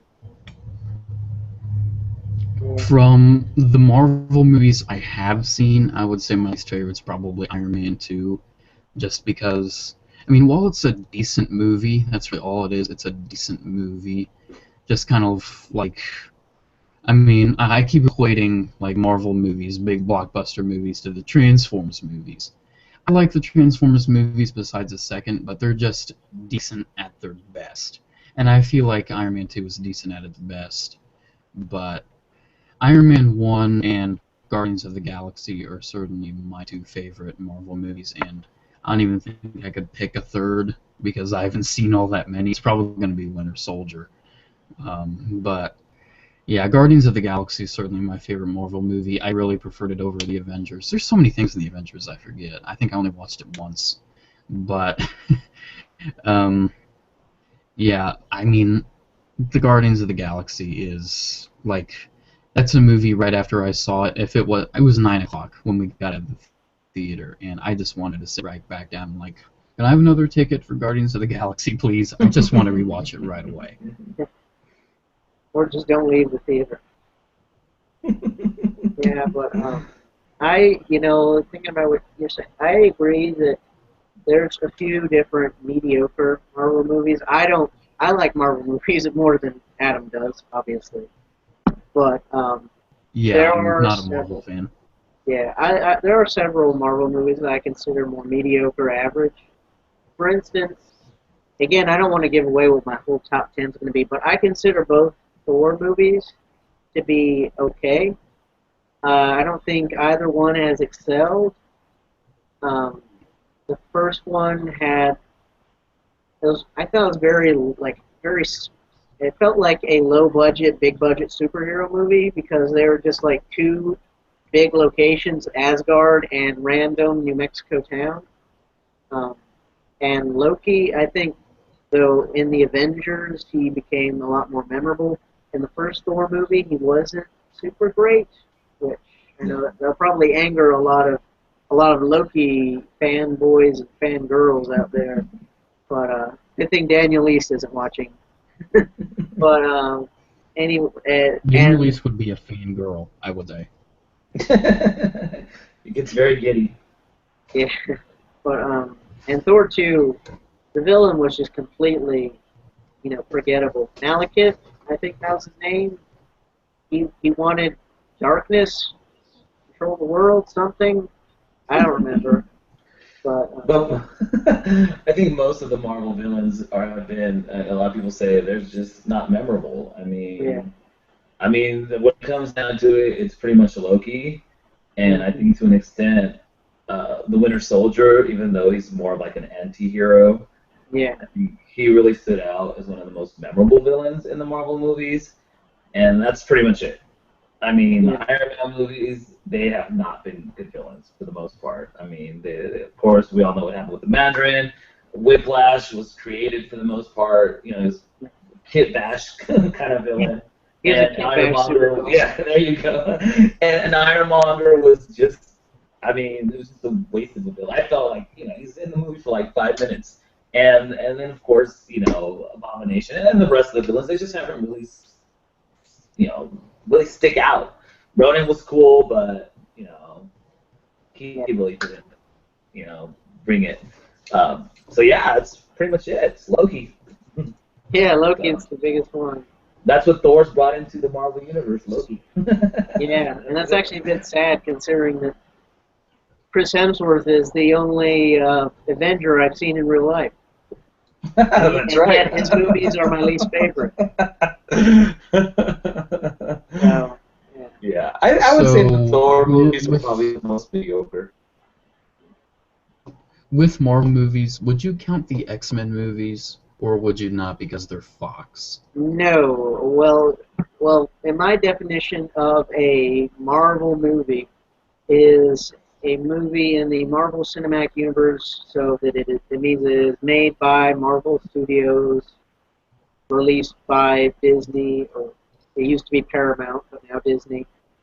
Um, I don't know, the X-Men movies, I kind of have a weird track record with them because I said it even in a video earlier today, a live show earlier today, that the X-Men are my favorite Marvel anything. Mm-hmm. But the movies I've found to be largely okay, kind of like the same attitude I have with Thor, except for the exceptions being First Class, I thought was pretty phenomenal. But and to a lesser extent, Days of Future Past, I thought was good, but I don't know. Bryan Singer, I thought he did. I don't know. I just felt like the director of First Class, who his name is escaping me now, but he also directed Kick-Ass. Yeah. I just thought he was a lot more fun. Were you gonna say, Tony? Matthew Vaughn. Matthew Vaughn. Yeah, I thought he I've just never brought heard a of him. lot of I never even watched Kick-Ass, so... Kick-Ass is pretty good. I'm with Logan. My favorite Marvel, I like what you said, Marvel entity in your video, is X-Men too. That's what I grew up on in the 90s. I read X-Men books, which led me to read pretty much all the other X books, X-Factor, X-Force, Excalibur. And I do enjoy the X-Men movies, even the lame ones I've enjoyed, because I'm such a fanboy that I still try to find certain parts and characters of the X-Men films, to enjoy. X2 was my favorite. But I always say to myself, man, if only X-Men was with Marvel, Yeah. they would do justice, to the X-Men characters, and I could only dream what they would do with the X-Men franchise if it was with Marvel. But the films, I've definitely enjoyed the films, and some have been a lot more enjoyable than others. Definitely First Class, I really enjoyed that one too. That probably ranks as my second favorite after X2, and then Days of Future Past. I enjoyed, and I'm really looking forward to Apocalypse. I think that movie's gonna really be good. I think it's gonna be a lot better than Days of Future Past. I'm hoping. Yeah. So I think, Tony, you and I are kind of like two sides of the same coin when it comes to X-Men fanboyism. Is that I like them to the point that I'm just incredibly critical of anything X-Men that is released, while you like them because it's X-Men.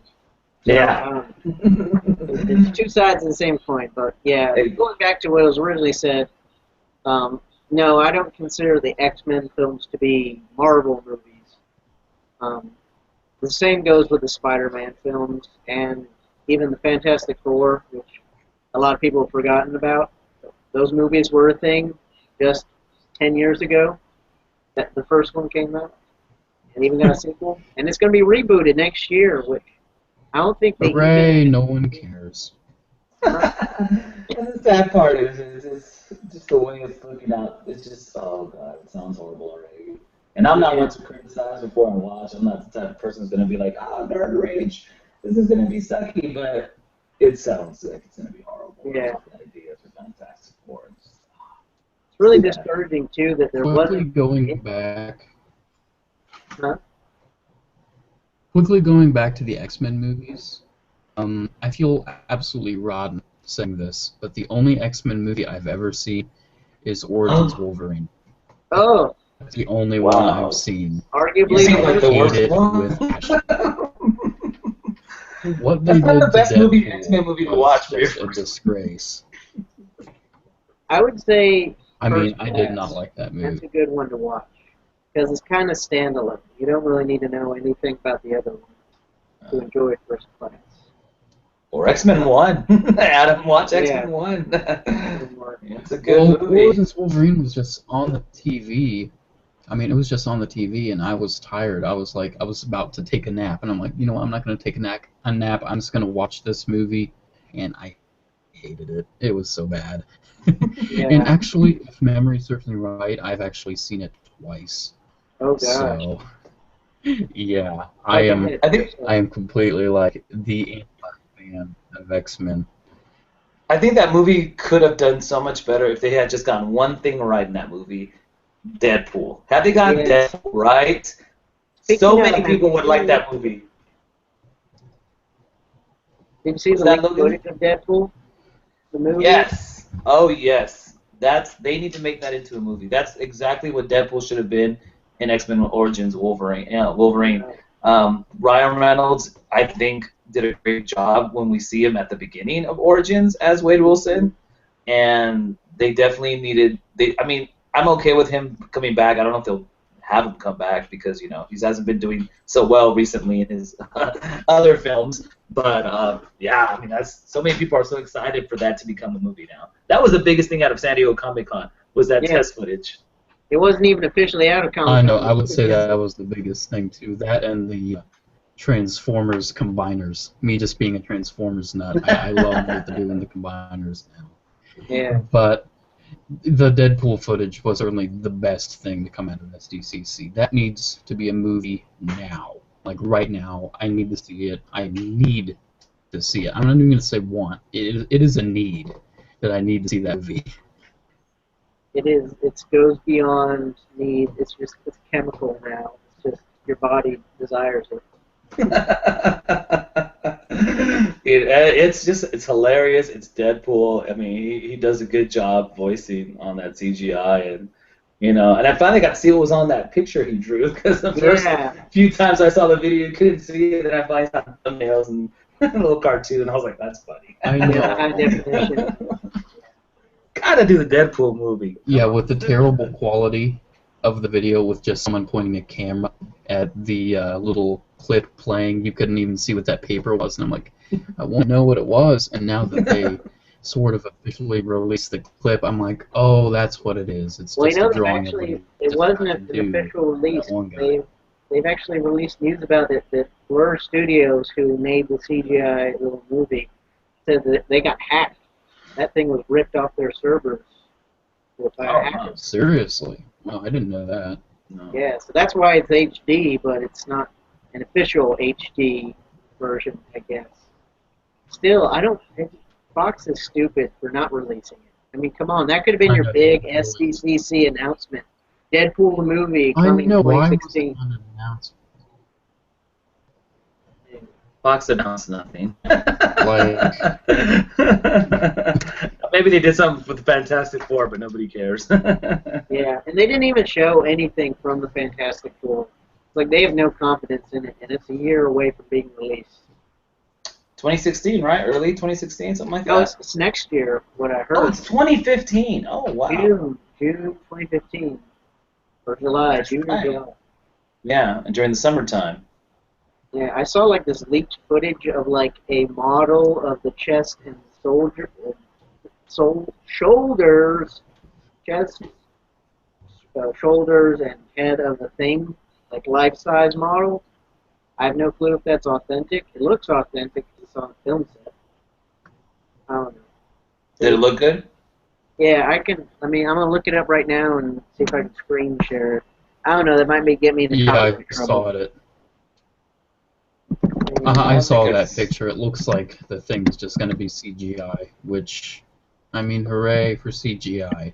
I mean, I'm kind of amazed. One funny thing about CGI was all over Guardians of the Galaxy. And even the woman that we got the tickets from said, "Oh, did you see the trailer?" And I said in my mind, "Of course I saw the trailer."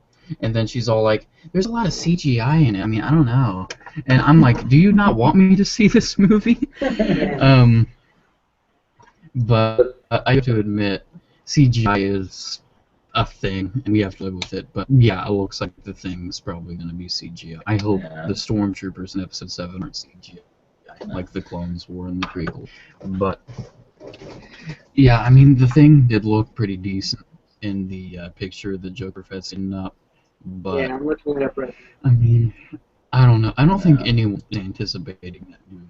I mean, of course, a couple people are, but I don't really think anyone cares all that much. now. Yeah. Personally, I'm CG not a fan of the Fantastic Four. Like, really. I love Doctor Doom. He's a great villain. But Fantastic Four themselves, don't care. They're okay. Yeah. They're all right. I mean, they're not. Yeah, they're not the most popular Marvel, character team out there, but they're classic, I guess. And they got to milk that comic book cow too. Yeah. So we got to get some Fantastic Marvel's Four first out. family, as they like to advertise them. Yes, there you go. And Okay. I don't know if they're going to be a family in this reboot. Yeah. I know the Human Torch is African American, so a lot of people have been like raging on that, and how can he be African American, blah blah blah, and all this, and they're too young, and apparently I don't know if they're all the same age, but they're like teenagers or young adults or something like that. And, there was even one point where they said that Doctor Doom might even be a woman, so people were just going nuts. Victoria Von Doom. There you go. I love it. That'd be funny. I'm all I'm for going to it. screen share this picture I saw of the thing. It's not very big. It's the best I can do because when I try to do the view image on Google, it says that it does not exist. But, yes, try to do this. There we go. There's the thing, allegedly. You can see behind a big green screen, of course. It Not looks bad. like it's going to be pretty big, though. I mean, because Oh. obviously, if you watch the first two Fantastic Four movies, the Thing was a guy in a suit. Yeah. But this looks like it's going to be kind of like the Hulk from the Avengers, where it's like he's actually a foot or two taller than people. Yeah. Looks all right. Looks actually kind of good.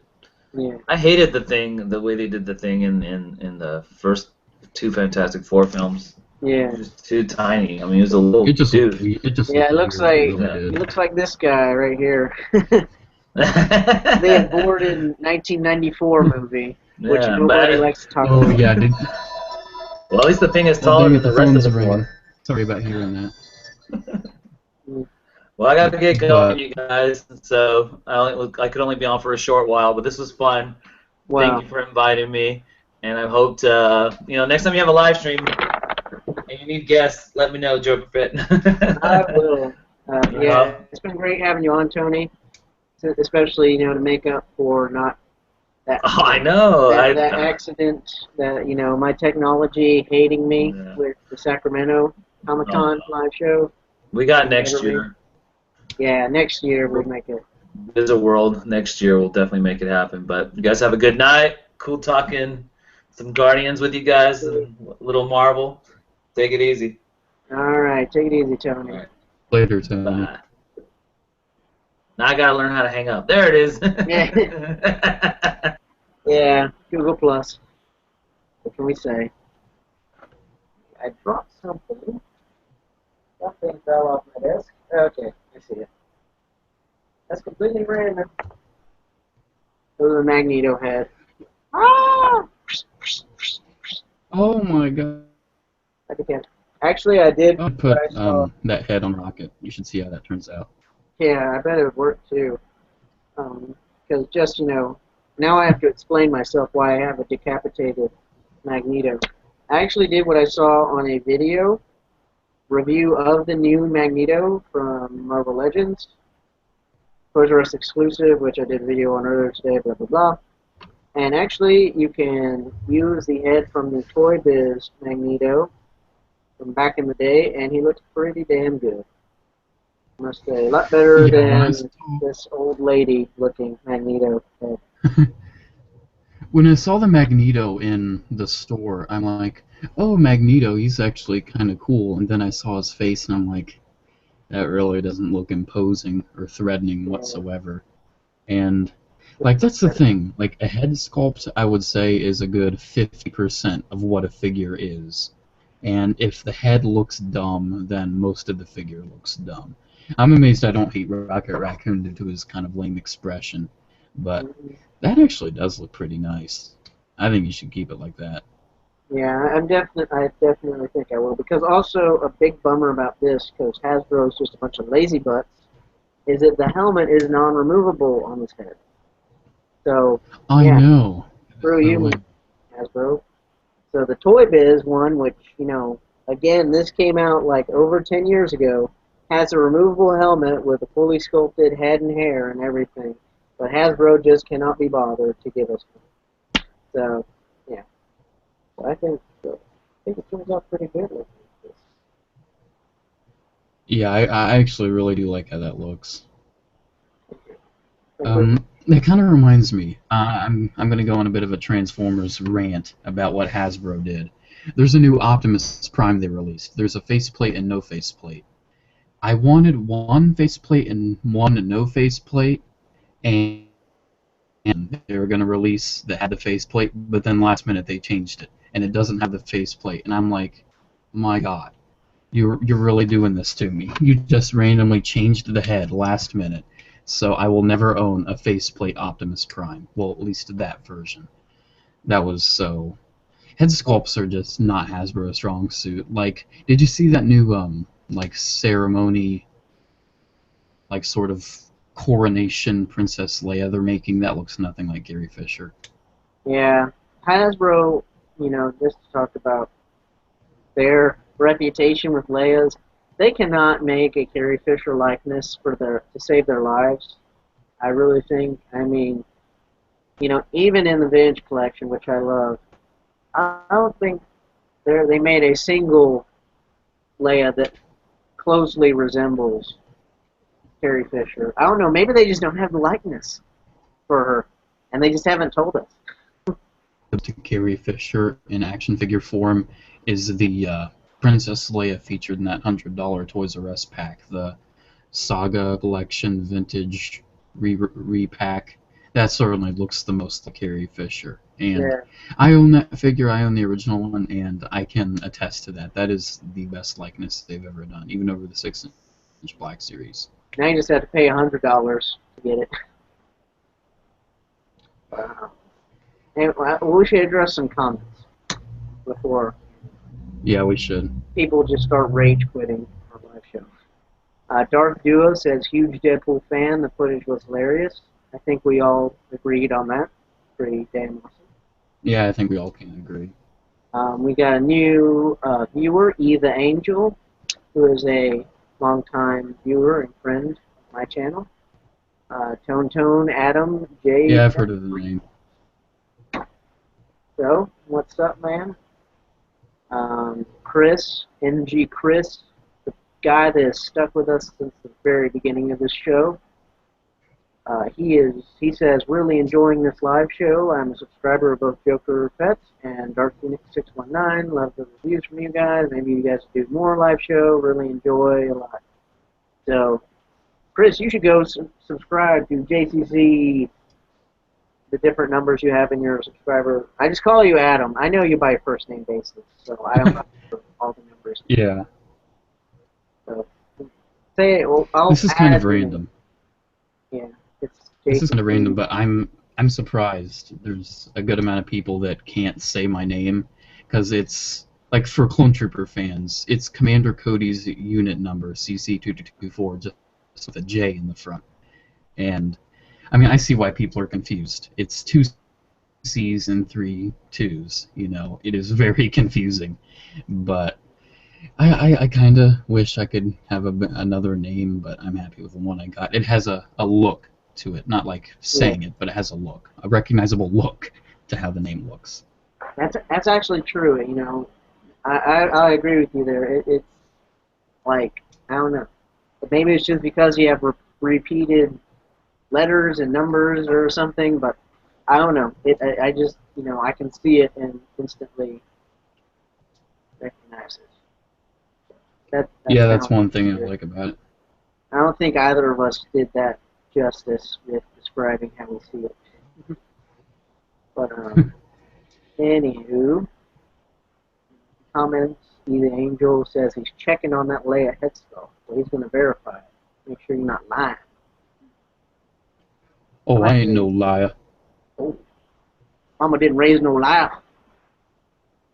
Nah, yo boy, I ain't no liar. I'm gonna look. I'm actually gonna see if I can screen share that hack, so people know what hack we are talking about. The recent Toys R Us indoor battle pack, which actually does look really cool. Even though it is expensive, it actually is.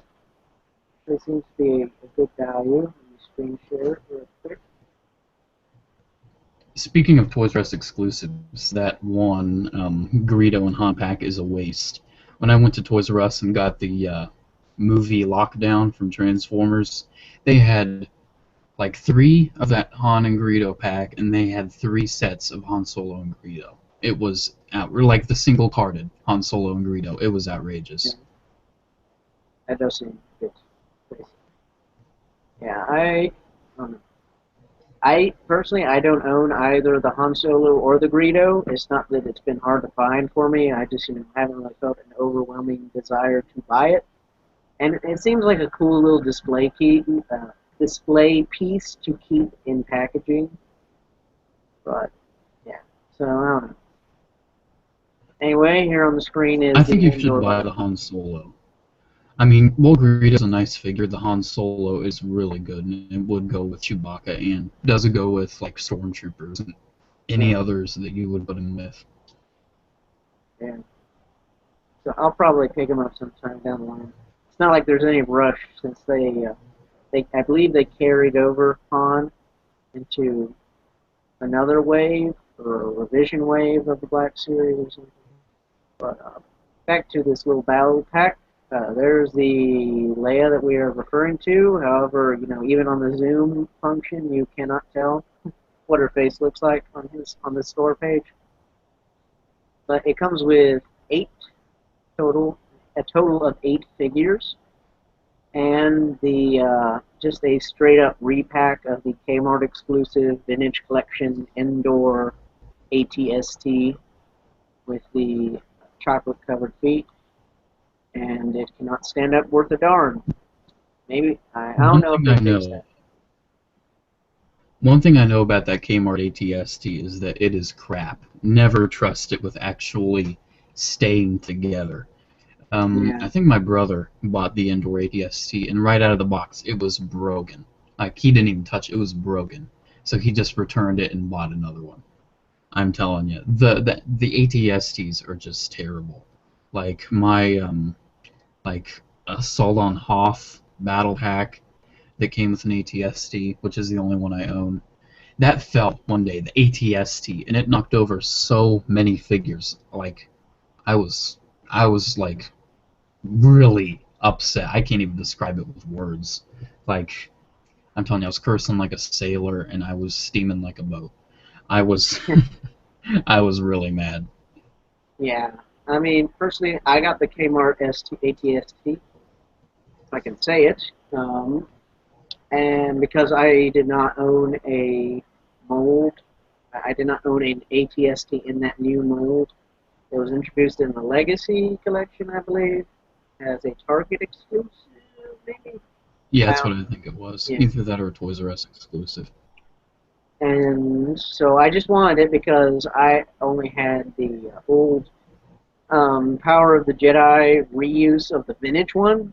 So before that mold, Hasbro slash Kenner has just been reusing the same vintage one with little tweaks added. And while it is a very nice, movie-accurate looking ATST, besides the muddy feet, just the design of it, the look of the canopy, it looks straight out of the model shop at Industrial Light Magic. But it cannot stand up worth crap.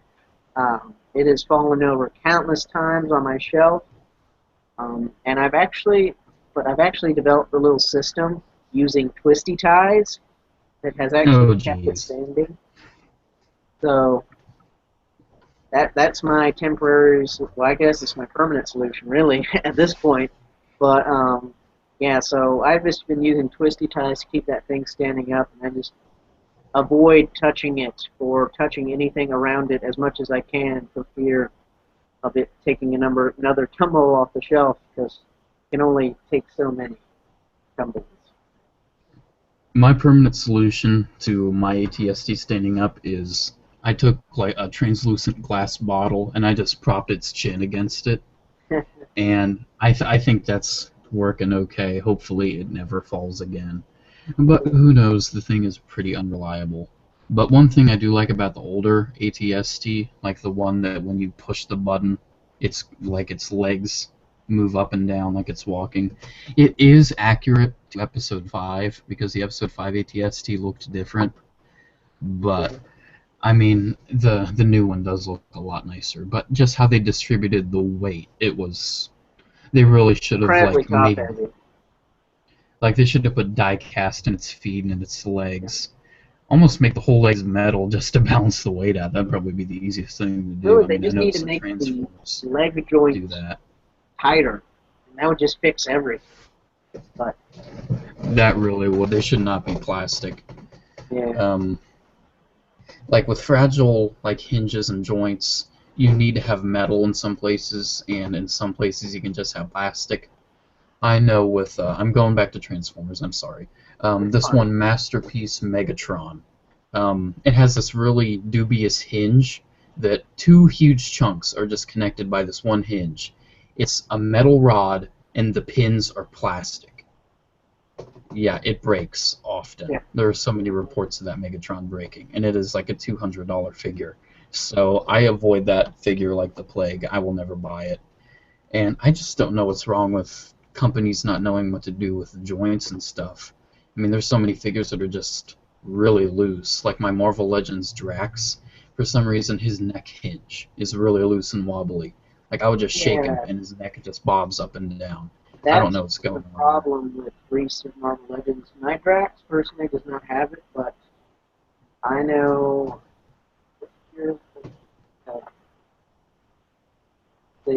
my Cyclops that I just got in a video earlier today. Check out Archive Liveshow. Its head is a bit loose. You can't really tell on this video, but it feels loose when you mess with it. But also I know Shartimus Prime. If you've been watching his recent videos, he did a review of he did individual reviews of each of the figures in the Thanos Imperative SDCC Comic-Con Marvel Legends exclusive box set. And yeah, I saw that, and the one guy with the mohawk. Yeah, I forget his Gladiator. name. He was the one that had the really loose head.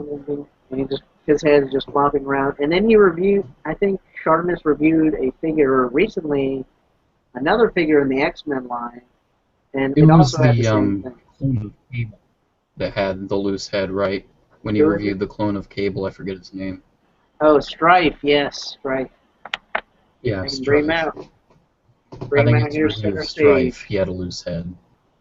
He's actually, not to go off on a tangent, but he's actually a really cool figure. I know absolutely diddly squat about the character, but he is a cool-looking, like, future Gothic Knight-looking guy. He kind of looks like a character from Batman or something, like some sort of Yeah. guy that dresses up like a gargoyle and just fights I don't Batman. know. That's what it reminds me I was of. thinking maybe even like something from Spawn or something. Yeah, it really does look like something from Spawn. Maybe it's just the big red cape. Or like the spikes on his shoulders and the really funky helmet he has. Yeah. But personally, on mine, the head feels fine. It just feels like a normal ball joint. Not too loose, not too tight. So, I don't know. I guess it's just quality control issues on Hasbro's part with the Yeah. Legends. The worst instance of a loose head I've had was really quite recently. Yet again, back to Optimus Prime, I have this one that his head is so loose, it won't even stay up. Like, I move it up and it goes down, move it up and it goes back. It doesn't stay in place at all. So I just put some super glue on it and kept moving it just to thicken the joint, and now it moves just fine. So I really don't know what's going on with quality control, but that Optimus Prime was an older figure, so it was probably just like wear or something on the figure over time. Yeah, that does happen too. Like with a few of my older figures. I can't really remember off the top of my head any one, but I know a few of my older Marvel Legends that I've had since I was a little lad. Loose joint syndrome, just because I played with them so much. Also, just want to bring out quick tracks. The Destroyer, since, bring examples of what we're talking about. Personally, mine, his head is not too loose or anything. Yeah, mine just flops around. It's really irritating. I'm not sure if there's a way I can thicken it or not, but yeah. You could probably put epoxy clay on the ball joint, Mike. But personally, it's not the ball joint actually. It's not the ball joint. It's the hinge on the neck. The hinge is loose. Yeah, the ball joint's just fine. I know. So I'm thinking something I might be able to do. I might be able to heat up the neck and sort of squeeze the neck into the hinge and just run it under cool water just to see if it would maybe hold and be tighter, but I doubt that would work. Yeah, honestly, I've tried that a few times with figures, like especially loose knees and elbows. It usually doesn't work out too good. The full squeezing it. I guess it just wants to naturally revert back to wherever it was. But there was a video on a friend of mine's channel who hasn't really updated recently, so I've kind of forgotten what the channel name is. But Wesatron, that's the name of his channel, Wesatron. And he did a video on how to tighten up loose joints, and it's using this kind of, it's like a wood flooring polish thing. I don't really know yet. I know a lot of people use nail varnish and also and something he like said that. that really worked. He did a few different like figure lines. Like he did a Hasbro 6-inch figure. He also did a Japanese import figure, one of those Power Rangers, and he also did like a cheap little Rugrats Nickelodeon figure, and it worked perfectly on all three of them. So look up the channel Wesatron. He has good solutions. He hasn't done a video in a while. Yeah, I've tried the nail varnish trick on some Transformers, and it really doesn't work for those. It's the super glue trick with Transformers because of the hard ABS plastic, the same plastic Lego uses. But with the standard figures, I usually don't have loose joints. I usually have tight joints. And I'm telling you, sometimes joints are so tight it is scary. Like, Yeah. I'm just heating it up, and I'm like, please move, please move. Like, this one G.I. Joe, I just got in this 3-pack. I got it just for Destro. Um, I'm like, oh, his wrists aren't turning, so I heated it up, and it felt like it was turning, but it was just the plastic bending, and the whole hand just tore off. And I was just so frustrated with it. I just super glued it on, called it a day, and just put him in my closet in storage because I don't care about the figure. I just wanted Destro. Yeah, similar thing happened to me. A Nightwing figure. It was just the hand and gauntlet just completely just tore. The peg just tore. It was like I don't know, just glue. Glue just got into where it connected to the armor weapon. It just tore, so I just had to super glue it back on.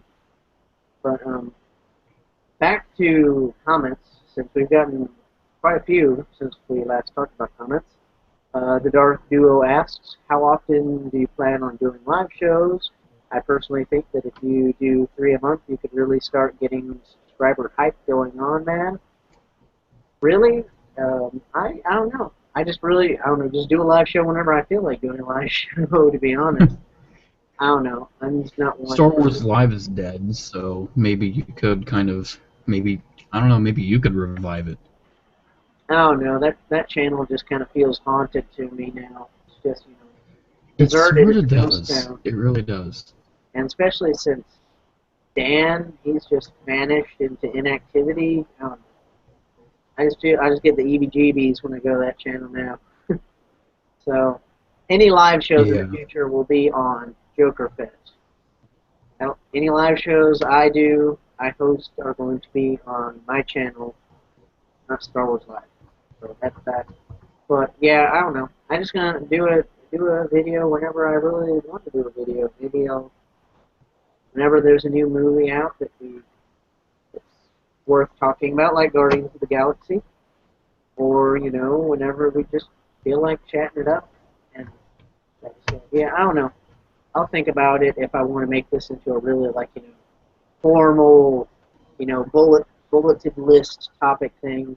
I just feel like if I do that, then it kind of becomes like a podcast type thing, and I don't really want to do that. I just want to do a really free-flowing live show, connect with my subscribers and friends. So that's that. Continuing on the comment, Jcc2224, he says that the Leia might be from the Power of the Jedi line. Isn't it? I believe you said it was the Saga line, right, Adam? Because you have the figure. The vintage, like the vintage styled Endor Leia is from the Saga collection, but the Ceremony Leia, I believe, was from Power of the... Yeah, I think it was Power of the Force, actually, the original Ceremony Leia, which I think that one also looks like Carrie Fisher, a lot more so than the new Black Series one. Well, continuing on the comments, Darth Duo says, so completely away from Guardians of the Galaxy and Marvel, has anyone been keeping up with the CW show Arrow? Thoughts? Now, have you watched Arrow, Adam? No. Mostly because Green Arrow is one of the few like DC superheroes I like besides Batman, and I don't like how they handled him in it. Like Green Arrow is sort of like the Deadpool of DC. Like he's a smartass. He's fun, and I like how Injustice, Gods Among Us portrayed him. But the show Arrow, it's like he's Batman, but he shoots arrows. That's basically what he is. Like, I need to save this town. No, I've seen a few episodes and I don't like it. Just because of the portrayal. Even though it is written pretty nice. Yeah. Personally, I can see where you're coming from. It's definitely not comic book version of Green Arrow with shooting off smartass quips as he's doing battle with villains and stuff. But just approached as a good live-action superhero show, I think it's great. I feel like the CW probably wanted to do a Batman-type show, but Batman is too big of a license for TV, I guess, even though Gotham is coming out this next year, which is kind of like Batman, but not, because it's a prequel. Anyway, that's a tangent, but going back to Arrow, just appreciated as a good Batman-like show. I really love it. Also, I think season 2, they got a lot more like comic book references and stuff, a lot more comic characters. It's great. And also just behind the scenes, Stephen Amell, who portrays Oliver Queen in the show, he just seems like a really great guy. He's very active on Facebook and corresponding with fans, and he does a whole lot of Q&A videos and a lot of charity giveaways to support cancer treatment. He's just like a really awesome dude, and that's not a vibe you get with a lot of actors. A lot of them are just have their PR people handling their Twitter accounts. You know, when it's really the PR person just writing news bulletins. So I really like the show. I'm caught up with it, and I'm looking forward to season 3, which starts in October. I believe it's October.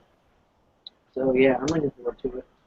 And hopefully the other DC shows which are starting this year, Gotham and Constantine and Flash. Dang, there's a lot. I hope those turn out good as well. I'll be watching those and giving those a try. What other comments do we have? We have NG Chris. He says he just subbed to you, Adam, so you got an additional subscriber just now in this live show. Hooray! Thanks, Chris. And Darth Beulah says the new pictures of the new Stormtrooper helmets, look them up, they are sick. I actually saw that. Have you seen that, Adam? Like these alleged... I really like how the Stormtrooper looks. That looks really cool. It looks like it looks like a refined version of the Stormtrooper. Like it's futuristic. It's more like, oh, the air filters look more built in instead of just bulging from the sides. I mean, I really do like how it looks, and I'm telling you, the more I see of Episode 7, the more I like, but the more I see of Star Wars Rebels, the less I like. Yeah. I don't know, Star Wars Rebels, and this is completely not a comment, but Star Wars Rebels, just to talk about that really quick, I don't know, I have not really been excited about it. I haven't really been excited about the Star Wars TV show since like the beginning of the Clone Wars. So, I don't know, Rebels I'm still very lukewarm on, especially because it's got Freddie Prinze Jr., who I just sound like the voice. Maybe it's because of the Scooby-Doo live-action movies that came out a while back. Yeah, that may be why. Freddie Prinze withdrawal syndrome. But I mean, I am not racist whatsoever. But one thing I notice is that Disney is really trying to appeal to the Hispanic audience. It seems like all 3 humans in Rebels, Ezra, Kanan, and Sabine, they look Hispanic. They look like they have some sort of Hispanic vibe to them. And I know like there's this new princess show on Disney that's like a Hispanic princess looks. She doesn't look Hispanic to me, but I don't know. It seems like Disney's really trying to appeal to that audience. I guess maybe they did a poll and they don't have that many Hispanic viewers. Just like that's exactly why they bought Marvel, because they weren't getting a lot of boys into Marvel's properties. So they're like, we need to bring in boys, so they got Marvel. Yeah, I mean, I don't know. I don't really have an opinion on it. I think you can definitely tell where Disney is trying to Disneyfy sort of things in their properties they acquire, but I don't know. It doesn't really matter to me, you know. No, not to me. I just care about how well written the characters are. That's my main thing. But anyway, back to it seems like Sabine's going to be pretty nice. What was the last part? Have you gotten that picture up yet? Yeah, I've got it right here. So there is the alleged Stormtrooper helmet. I don't know, has this been confirmed? Or is this just like rumor? Yeah, it's been pretty much confirmed that that's the helmet. Okay. Like I've even seen a picture of a physical helmet like one that actually exists, not just like a concept art. Yeah. So yeah, I think Somebody it's on pretty much DeviantArt could have made this up, but actually there is later on right here as a picture. Yeah, right there. There's the physical picture. Yeah, it looks cool. It looks like a streamlined. I don't know. Adam? Are you familiar with the video game series Mass Effect? No, not really. When it comes to video games, it's mostly just Batman Arkham and Assassin's Creed for me. Yeah. Well, anyway, Mass Effect. Personally, my favorite, my absolute favorite game series. And it seems like they're kind of taking some notes from that with like streamlining. I said streamlining the design and just making it look very like nice and neat and stuff. 30 years. I really do like how futuristic it looks, though. Yeah. Here's some concept art, which I don't think is nearly as impressive because anybody on at a convention or at a online website like that. And here's this thing, which I guess this is like a. It says here in the article, A snow trooper. jungle trooper. Jungle trooper. A jungle trooper. Yeah, I don't know. It looks like a snow trooper. That looks sort of weird. I don't know. It doesn't feel like a trooper to me at all. Probably because of the visor. We've never seen a visor that's just a line like that, except for Boba Fett. And even then, he had a T, not just the line. So I don't know. It's mostly just the visor and how basic like the mouth looks. It's actual it's a helmet, not just cloth like the snow trooper. So Yeah. I'm not really sure how I feel about it. It looks nice, but I'm not really sure if it looks Star Wars nice. Personally, I think I don't know. This is just kind of like the history. I'm a self-proclaimed history buff, and I think it kind of looks almost Nazi-like, which I know, obviously stormtroopers were a direct inspiration by the Nazi stormtroopers, but I don't know, just the way this helmet kind of hangs over, it looks like a Nazi helmet. So I don't know. I don't know. Yeah, that's one thing about the Empire. Their main colors are black, white, and red. Does that ring a bell? Yeah. I mean, they certainly are Nazi Definitely, inspired. George Lucas definitely took inspiration from history when he wrote Star Wars, and probably gave a few design notes to Ralph McQuarrie. So yeah, I definitely see a Nazi inspiration in this trooper. And then it just goes on to do comparison pics. So here's the stormtroopers, which we all know and love, and here's that video of J.J. Abrams with the X-Wing, which you've probably seen by now. I actually didn't watch that video because a part of me just wants to. I mean, the stormtrooper just popped up in my newsfeed, but a lot of things with Episode 7 I don't want to know. Yeah. I want to walk into that movie not expecting anything. I don't want to have any expectation. I don't even think I'm going to watch most of the trailers. I don't know. It just seems like I don't want it to be so. I don't want to know so much about it. Like when I walked into Transformers 4, I knew just about most of the plot because there isn't much of a plot to it. But when it comes to Episode 7, I want to walk in and just have an open mind. I don't want any expectation, any idea of what it's going to be. I just want to have a clean slate when I walk into the theater. Yeah, personally, I try to avoid because especially nowadays, for some reason, movie studios feel it necessary to put everything in the trailer. So I try to avoid movie trailers, especially when it gets nearer to the release date of the movie, because then it seems like they just start throwing out clips galore in terms of just how many different little snippets from scenes they show. I try to avoid that, but seeing like these designs and stuff, I don't really consider that too much of a spoiler because it's just. I'm sure that this stormtrooper and the new X-Wing, that's going to be like all over in the movie posters whenever they come out with those. So I don't know. Yeah, I would figure it would be. I just don't want them to show so much. I really don't. I know, during production, they're being really, really careful about what goes out and what doesn't. Like, if you accidentally say something, you might get sued or something very serious to that effect. Yeah, you Non-disclosure probably will get agreements. sued. But, I mean, with the trailers, please don't show much of anything. I really don't want them to. Like, with the Transformers trailers, they, like, one thing they did, they showed Optimus Prime just talking about how many more of my kind must be sacrificed, and they showed Ratchet, practically getting gunned down, and that practically spoiled, like, oh, Ratchet's gonna die. I didn't want to know that, but of course Yeah. the trailer just gave it away. Yeah, I couldn't think of, just while you said that, it reminded me of something from X-Men Days of Future Past, which we've already mentioned before in this episode when Tony Yeah. was on. But anyway, a trailer for that movie, which I guess this is a spoiler for it.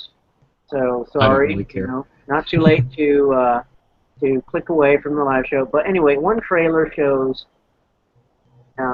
like in this dark dystopian future, a sentinel jumping up, and like it cuts away right before it's just going to stab Storm Halle Berry, like right through her center or chest or whatever.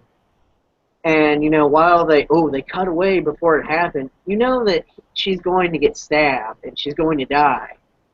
As soon as you see, it like literally it cuts away just like probably when the freaking dagger is like a centimeter away from her. So, it spoils that. But in the end, it doesn't really matter because that's the future. Wolverine is sent back in the future to change, or sent back to the past to change the future. So, I mean, it was really inconsequential anyway. But still, it was a bit annoying. Yeah, like they just... I kind of like that they almost wrote that one Last Stand movie that I hear a lot of people don't like. I'm kind of glad that they just wrote it out of continuity almost. Yeah. Like, oh, that sort of never happened. They totally but it did ignored happen. Yeah. Like, it only happened, like, only a select few people, like, actual characters remember it happening. Like, I take it Wolverine, because he goes back, he probably remembers all the events of, like, those movies. That's correct. But yeah, I'm sort of... I am really frustrated that they spoil stuff in trailers. Like, I did not want to know that Ratchet died. But Ratchet died, and oh no, a character we never cared about died. It does not have much weight to it. But anywho, back to the comments. These people, it's actually funny because when we started at like 9 o'clock or 9 o'clock ish, we had like one or two. Well, actually, Chris, if you're still watching, you were the first viewer. We will remember. You are the first. But so we had like one viewer, but as it gets later at night, we get more viewers. What? How does that work? Do people like wake up at night? Are these people like? Are you guys nocturnal animals or something? No. I know Shea Vizsla makes me wake up at night. Whoa. Anyway, back to the comments section.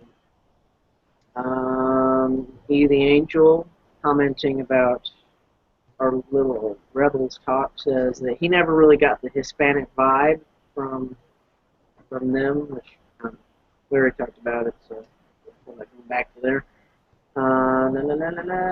And Darth Duo says there are rumors going around that in Star Wars 7 that they're going to go back to Hoth, and that picture is in fact an updated snowtrooper. It would make sense for JJ to go back to one of the signature original trilogy planets. Like, I imagine that we're most likely going to see Tatooine. I would be honestly surprised if we didn't. But, yeah. So what do you think, Adam? We're going to see Hoth? We're going to see some classic OT planets? Maybe some Bespin? Well, we already know they're going back to Tatooine. I mean, that one Force for Change video. Yeah. Tatooine has been in every Star Wars movie except for Episode 5. And With Hoth, I mean, I can see Hoth being something that they would go back to, but yet again, with a lot of the locations, I don't want to know. I just want to have a clean slate. Like, oh, of course Tatooine's going to be in there. That's practically a given. What's Star Wars without Tatooine? But with all the other locations, like, oh, I'll be pleasantly surprised if they go to Endor, or if they go to, like, Dagobah again, or something interesting like that. If, Luke, a mentor trains somebody on Dagobah. I mean, that would be cool. But I mean, there's just so much I don't want to know until December something 2015. I just don't want to know. Yeah. Yeah, I think JJ is probably going to follow the rule of three when it comes to Star Wars planets. It's actually something I heard recently, that in the original trilogy, they only really go to 3 planets a movie. And actually thinking about it, that's actually kind of true. New Hope, Tatooine, Death Star, it counts as a planet. It's a moon-sized space. Yeah, it counts as a planet. And Yavin, Empire, we've got Hoth, we've got Dagobah, we have Bespin, and in Return of the Jedi, we've got Tatooine, and then really we go to Endor. There's no in between. Well, Death Star 2, I guess we count. So I wouldn't be surprised if we go to 2 planets we're familiar with and 1 planet that's completely. Just that. Yeah, I would be pleasantly surprised if they did more than 3. I know Episode 3 totally threw that out of the they just threw that away because there's so many planets in that movie. Mustafar, whatever else planets they went to. Yeah, I only remember most of the planet names thanks to Star Wars Battlefront 2. That's the only reason why I remember most of the planet names. What was the one with Kiadi Mundi? Gosh, it was a great map. Huh? Megiddo, that's what it was. Yes, Megiddo. That was a great map. I know, I loved Megiddo. Yeah. So, Kashyyyk. That was also there. Yeah, so I guess... Yeah, Megiddo, Kashyyyk, Utapau, Seleucami. Yeah. Seleucami map was sort of disappointing. I never played that. Yeah. I didn't really like it. Thinking Mustafar or Mustafar, whatever. It's the whole montage where all the Jedi die on the various planets just screws the rules. Yeah, that's where most of them come from. But, like, not counting the montage, it's mostly just Coruscant, Mustafar, and Utapau, and Kashyyyk. Yeah, I'd say about 4. Yeah, I'd say about 4. Yeah, so so we'll probably see more than 1 familiar planet. Well, some funky new ones, which, I hope we go to some new ones. What Star Wars? Yeah, I want to see, I want to see a funky new one that sort of, goes out of what a lot of Star Wars planets have been. Like, the Star Wars planets have basically covered all premises, but I want to see if there's one that they can make that's truly unique.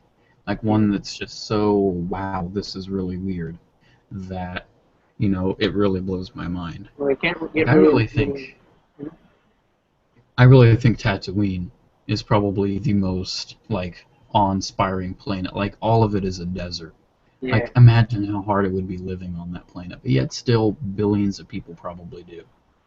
So, I mean, I want to see a weird planet like that. I was just going to say that you can't really go any more out there than what Guardians did with going to nowhere, the inside of a celestial giant's decapitated head. Going back to that, I think that nowhere is probably Unicron's head.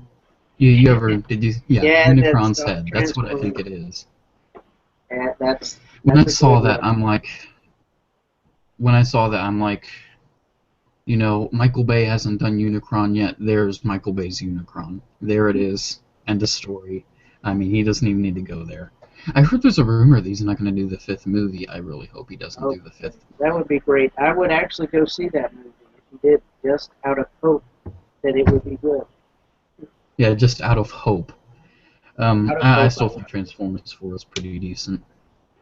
But then they'd probably just get a Michael Bay puppet imitator, like whoever directed. Yeah, just an Teenage imitator of Mutant Michael Ninja Bay. That would be great.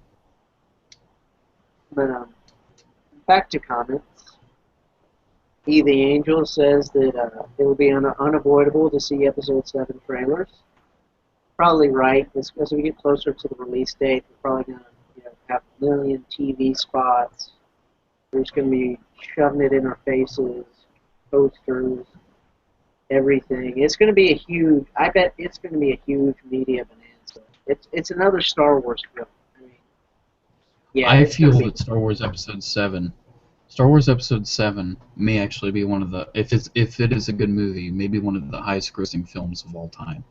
Episode 1 might have been, but I think the word spread that it was a pretty bad movie, and a lot of people didn't go to see it. Yeah, I think it dropped off a lot the second. Yeah, but if it is a good movie, I think it'll be like Titanic, Avatar, Avengers, like up there with how much money it makes. I agree. Definitely. Yeah, I think. I'm sure, like, as Guardians have. As Guardians. I said as, and then I said Guardians, and it sounds like I'm saying, as Guardians! Odin! But, as Guardians had a great media campaign, I'm sure that Disney's just going to pull out all the stops with marketing Episode 7. It's going to be in our faces day in, day out, and by the time it arrives, all you're going to be thinking about is Episode 7. So, yeah. It's going to make a lot of money. It's kind of surreal. It is really surreal to think that a new Star Wars movie is coming out. It is really like... It is almost hard to believe, like, 3 years from now, I will have seen 2 new Star Wars movies. I hope the Boba Fett movie is good. I kind of doubt it will be, though. But Yeah. I don't know. I just don't think you can really leave. Huh? I'm really looking forward to seeing how Disney does this one Star Wars movie a year thing. Not really sure how well it'll work out, but it's worked out decently for Marvel. Yeah, so Marvel keeps on trying to. I know. I think it's probably gonna end up being a lot like Marvel in that there's gonna be some really great ones, and then there's just gonna be some mediocre ones, and it's just gonna be how it is. Because you can't have the same great director for all of them. You need to have multiples. But I think Gareth Edwards, the guy who directed the recent Godzilla movie? I think he's going to make a solo Star Wars. It might be Boba Fett that he's making. I don't know. That's kind of a weird choice because big monster movie equals Boba Fett movie. And I don't think that is the kind same of guy weird. making it. I forget who the heck it is, but I think they actually announced the director for episodes 5 and not 5 and 6, episodes 8 and 9, and the only stuff I've known him from is a few episodes of Breaking Bad that the creator of Breaking Bad himself says are some of the best. By the way, that needs to be the next Raiders of the Netflix. Breaking Bad, watch it. It will be on there. Do not worry. I don't think I can get through an entire season in time to do another episode in the time that I want to make it. That sounded really weird. Meaning that I want to make an episode of that sooner than the time it would take to get through an entire season of the show. With the first season of Breaking Bad, with the whole series, it's like you watch one episode and then you want to watch the next, and then the next, and then the next, and you're like, oh, I'm into the next season, and you decide to stop right there. That's what I did. Like, so many people just joke about how they binge watch Breaking Bad. I think AMC is actually doing a Breaking Bad binge right now on their station, like every Sunday or something. Yeah, and aren't they, I heard that they're making a spin-off series for Breaking Bad about a lawyer guy. Yeah, the dirty lawyer in the show. Yeah, I assumed he was a dirty lawyer because of the shows about people making meth. So He was a very dirty lawyer. I look forward to seeing his character in the show. Then seeing I if forget when he they appears. I think it's sometime in season 2. can. So do we have any comments? Yeah, we have a few more. None that are incredibly discussion provoking, but E the Angel referring to us talking about how we actually get more viewers as the night goes on. He says, "Yeah, that's when all the weirdos come out." Yeah, I Yeah, gotta agree there. How many viewers do geeks we and have? freaks. But, Darth Duo says that he has insomnia, so that's why he's up watching it. And he also says it's almost 3 a.m. where he is, which I imagine is probably about the time you are, right? Yeah, it is 2:57 right now, and I'm probably gonna stay up for an extra couple hours. So Dang, yeah, it's no problem for me. you must sleep till like 3 p.m. Or 3 a.m. That's crazy. I don't think I could ever do that. As much of a night owl as I am, I'm definitely a night owl. I feel like I almost like I function better at night than I do during the day. It feels weird. But, Yeah, I think I do too. yeah. But as much as a night owl I am, I don't think I could ever pull an all-nighter. You know, this show will end at some point before the night is done. You know, just to as a Yeah, at disclaimer. some point. Yeah, I don't know, maybe probably another 30 minutes, maybe. Yeah, we're kind of running out of stuff to talk about. Yeah, so keep on commenting, give us stuff to spring on like tangents about. You 6 people that are watching now. That's right, I can see how many of you are watching. Yeah, but I think we've actually had quite a good discussion this night. I wasn't expecting this. You know, I was just expecting us to goof off for a few hours and just talk nonsense. But we've actually had some really good discussions on Guardians of the Galaxy, Marvel, Star Wars. Tony got to hang out with us for like 30 to 45 minutes there, and that was good. So I've enjoyed Yeah, I've like how many viewers do we have again? I know you said we had one when we started. this. 6. Isn't that bad? Hey, hello all of you people. But if it's a day stream, then usually I think before I've gotten like at most like 12. So you know this isn't bad at all, really. There's not a lot of people like. Yeah, 12 is a pretty good number. Yeah. Like, even a big guy like Shartimus Prime, he only gets like 30 views per live Yeah. stream. Cause I don't know. I feel like it takes a commitment to watch a live stream because we usually sit here and talk for hours on end, like we have tonight. And you know, people are just like, I know. I can't watch hours of people talking. But to those of you who are tuned in, you know, we appreciate it. You know, I'm sure this live show, probably would have ended a lot like a while ago now. If we didn't have people watching us, we'd just run out of stuff. But you guys have actually been very essential in giving us topics. Give us more. Yeah, that's Give me one thing more. I like about live shows.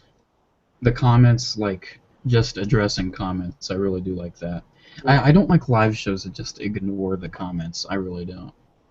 Yeah, those are kind of debaggery. Yeah, so, well, I have something. Let's talk about what have been your highlights? Because I know, like we've already said earlier in the show, this is really your first time getting into Marvel Legends. So, what's your favorite so far? My favorite Marvel Legend I own so far is Groot. I would have to say. It's the articulation and the detail. If I would have to pick another one, it would either be the Amazing Spider-Man 2 Spider-Man. I only have 14, so I mean, I don't have that many to choose from. Either that or my old Urban Legends Spider-Man from when I was a kid.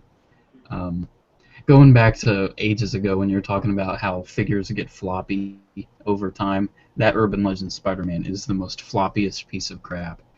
But I mean, But you love it anyway. it is still a really nice Spider-Man, and Yeah. I think a lot of people actually consider it to be like the definitive Marvel Legends Spider-Man, either that or the McFarlane one.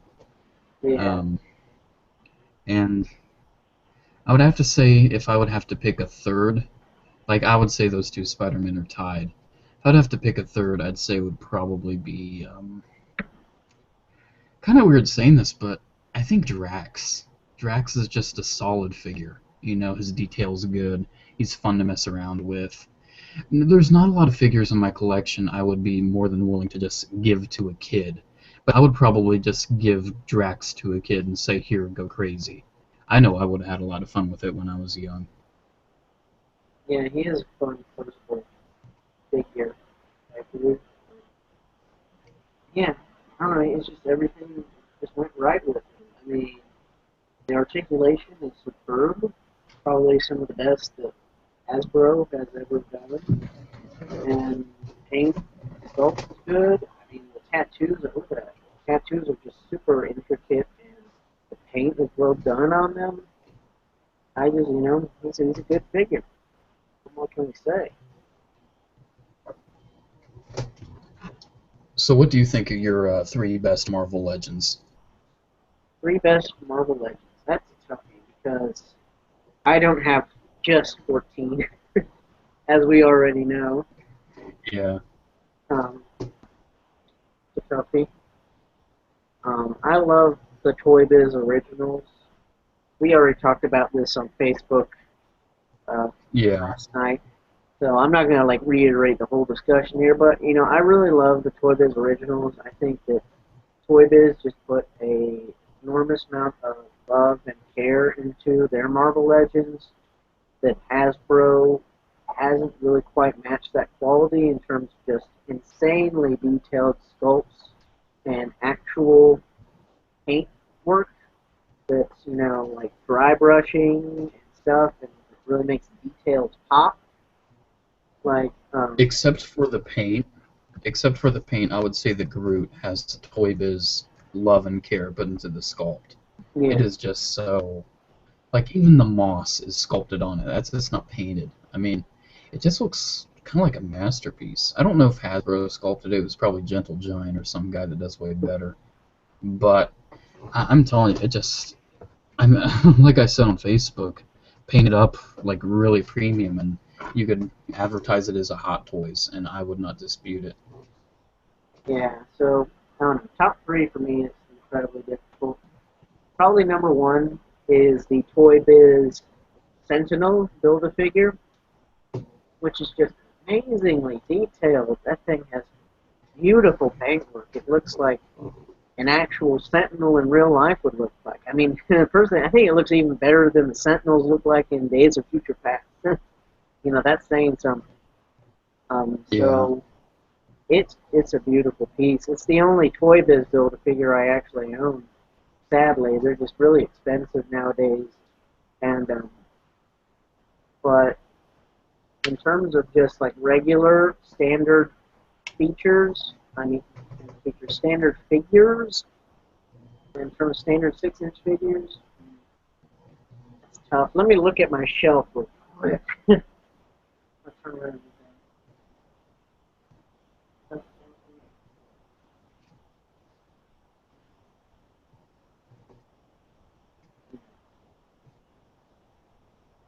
Okay, the Toy Biz Silver Surfer is pretty great. He actually, something I think is really cool about him is that besides having like great paintwork and articulation, which is just kind of standard feature for Toy Biz, but also his board has a magnet in it, and he has magnets in his feet, so that he actually can if you wanted to do some crazy like upside down diorama posing. So I think he's great, and he also comes with Howard the Duck, which Adam, you should He appreciate. comes with Howard the Duck. Yeah, it's like Wow. nowadays Yeah. Nowadays, Hasbro would probably make Howard the Duck a Build-A-Figure, but Howard the Duck was just an accessory in Silver Surfer. I'm gonna grab him real quick, so I'll be right back. Okay. To briefly entertain you guys while he's going off. Hello, my right time gal. Send me a kiss by wire. Baby, my heart's on fire.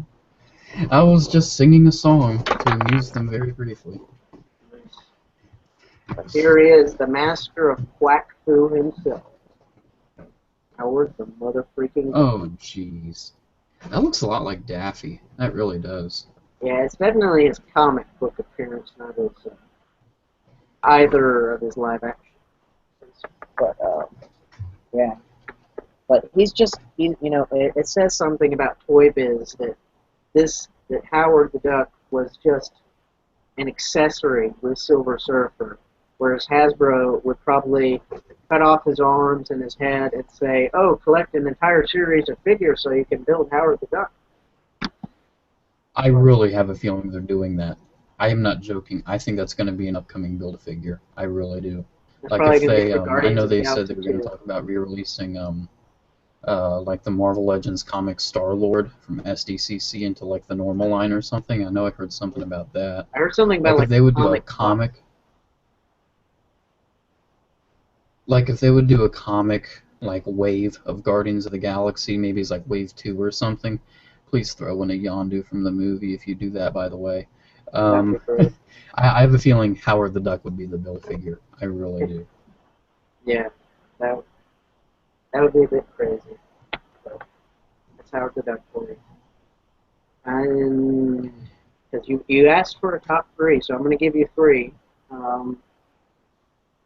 I count the Sentinel as one because my top was Groot, so I mean we both can have one Build-A-Figure in it. Yeah. What would be my 3rd pick?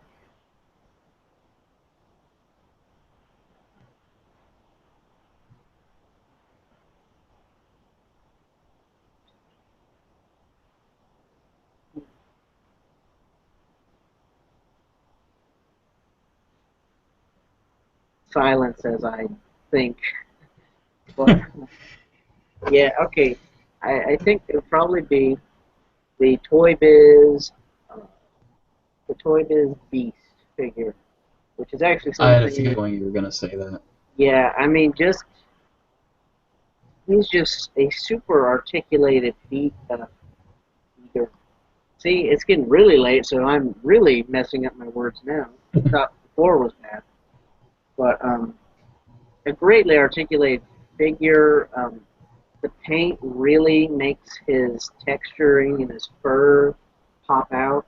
And he's got an articulated jaw, which is awesome because you can make him do like a bunch of like roar poses. Or you can make him, look all like a gentle giant. He is gentle giant. But, I still do think with some figures, including that Beast, that an articulated jaw sort of doesn't look right. I know there's one figure I own that has a really weird looking articulated jaw. Can't really put my finger on it, but articulated jaws certainly are a hit and miss. And yeah. I think they sort of missed with that Beast, but from that picture you sent me, it looks really great otherwise. I like that Kelsey Grammer played him in that one movie. I'm a huge Kelsey Grammer fan. Just the fact that Kelsey Grammer was in the new Transformers movie, I literally screamed like a girl when I saw that. But overall, I really do like how that Beast looks besides the jaw. Yeah. Yeah, he's definitely one of my favorites. And also, because I love X-Men so much, gotta give them all love. The Toy Biz Gambit is a pretty great figure too, because he has this. Normally, I don't really like cloth goods on figures, but the 6-inch scale it can sometimes work. 3 3/4 inch it usually doesn't, but 6-inch scale can sometimes work. And Gambit has this really good cloth trench coat, and he has his signature playing cards and things. So he's a good figure. Yeah, so that's that for my Marvel Legends picks. If you asked me on a different day, I'd probably give you 3 different 3 different Marvel Legends. Yeah. It's a really great line, and you know, while Toy Biz, you know, is long gone, Hasbro, you know, they still make some decent ones. You know, I think the Guardians of the Galaxy Wave was pretty great, and so I think that they're gradually getting better as they get more practice. Yeah, when it comes to top threes for me, with a lot of figures, like a lot of lines, it usually stays the same. Like with Batman Arkham, like it's Scarecrow, Deathstroke, and I forget what the other one was. I think it was Azrael. I think those are my top three.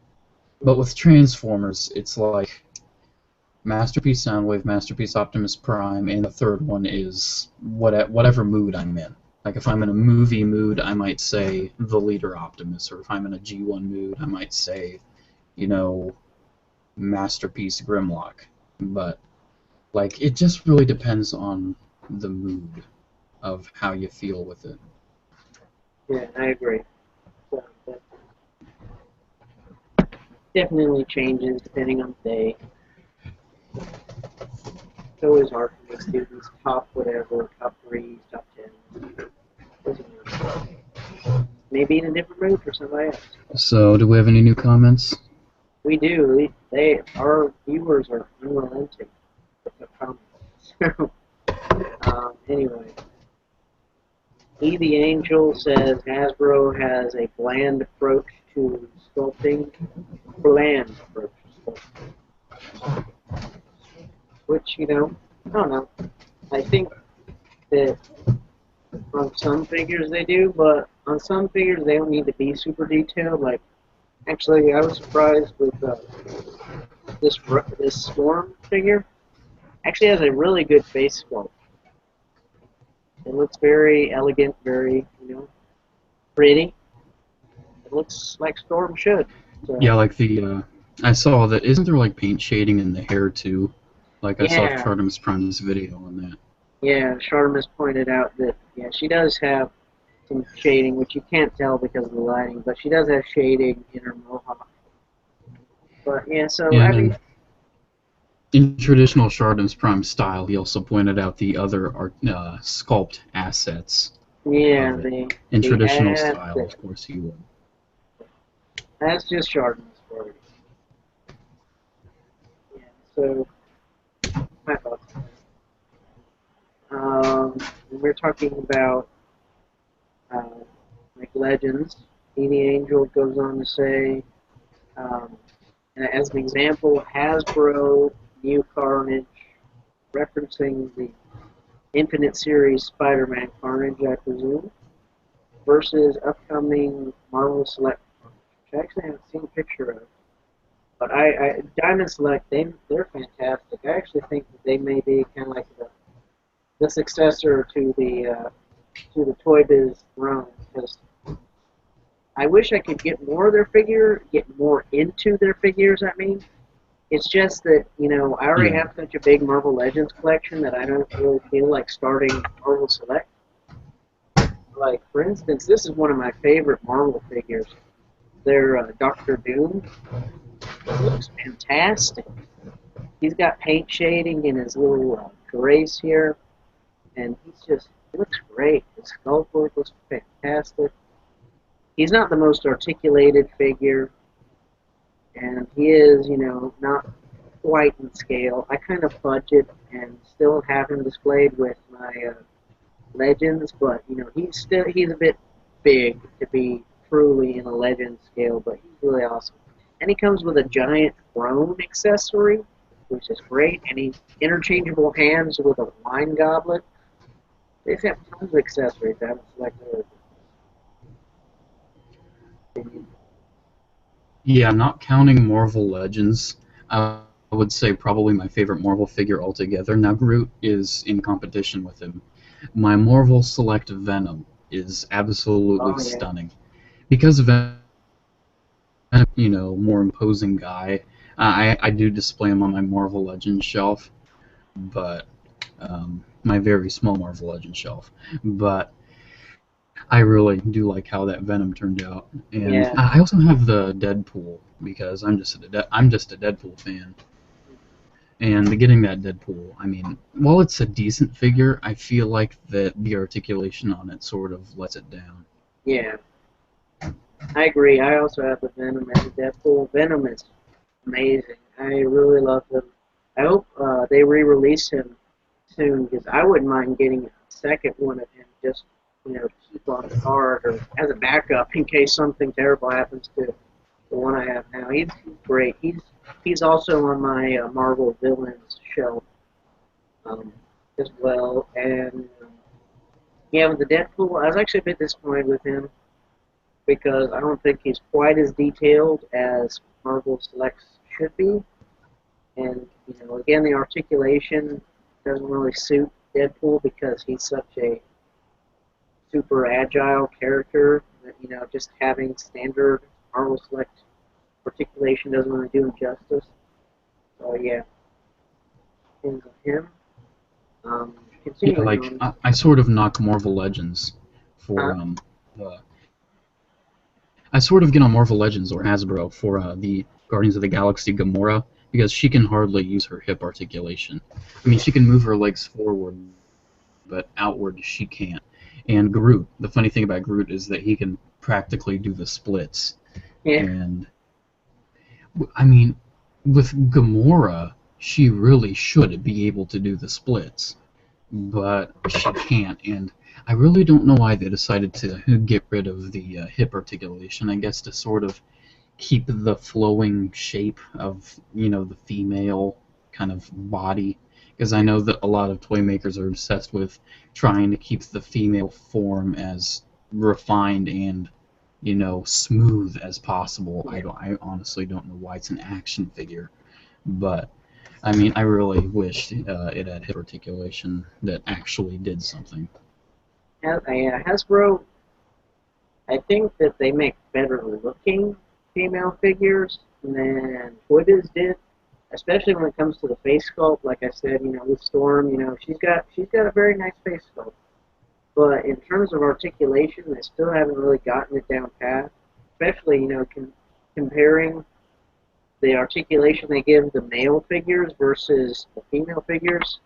This guy has a double hinged elbow. He's got a full ab crunch. He can do very wide stances. He's got double jointed knees and everything. But female figures, single jointed elbow, diaphragm joint, never an ab crunch. You don't go down that much. And but and also they're impossible to stand. Like Gamora, she is a pain in the butt to stand. Storm is no better when it comes to standing. And they just I don't know. Pros and cons, I guess.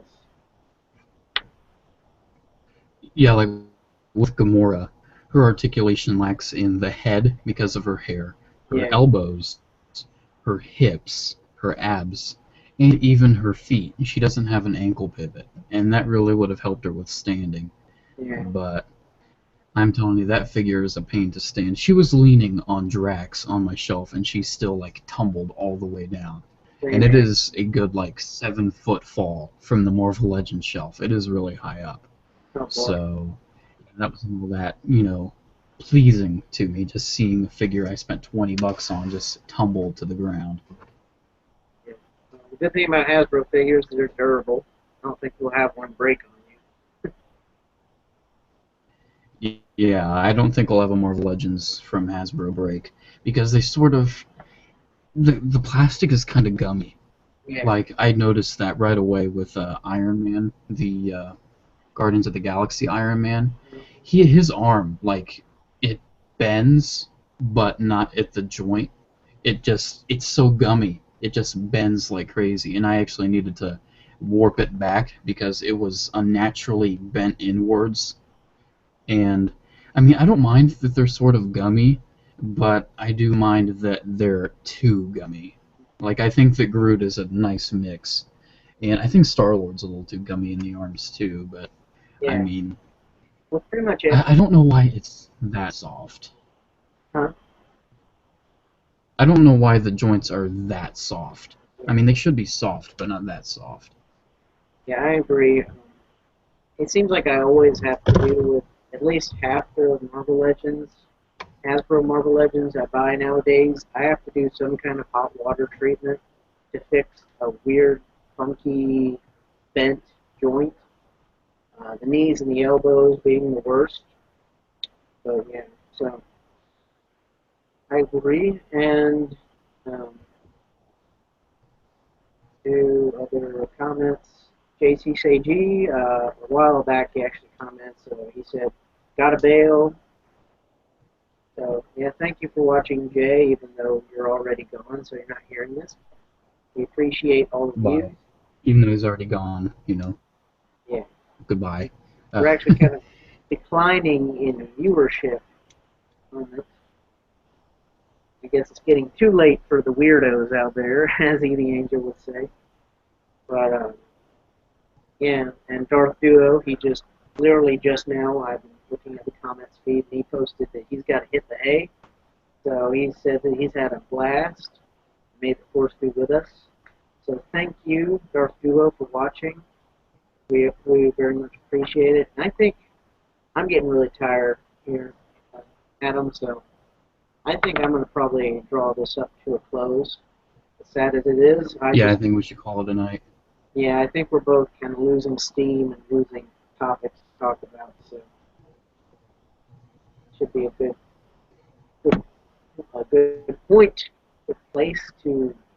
I don't even know what I was going to say. See, that's how tired I am. I just forget what I'm going to say with this. But I've had a great time streaming tonight as well. Like I said just not too long ago on stream, I did not expect it to be this good. I just thought we were just going to be randomly talking, but instead we actually had a well-constructed discussion on Guardians of the Galaxy for like the first half of the show, and then we just kind of tackled other miscellaneous topics for the second half. And we got Tony on it too. That was good. Yeah, Tony got to be on here with us for 30 minutes or something. I wasn't really looking at the clock. So yeah, it's been a great show. We need to do this again in the future.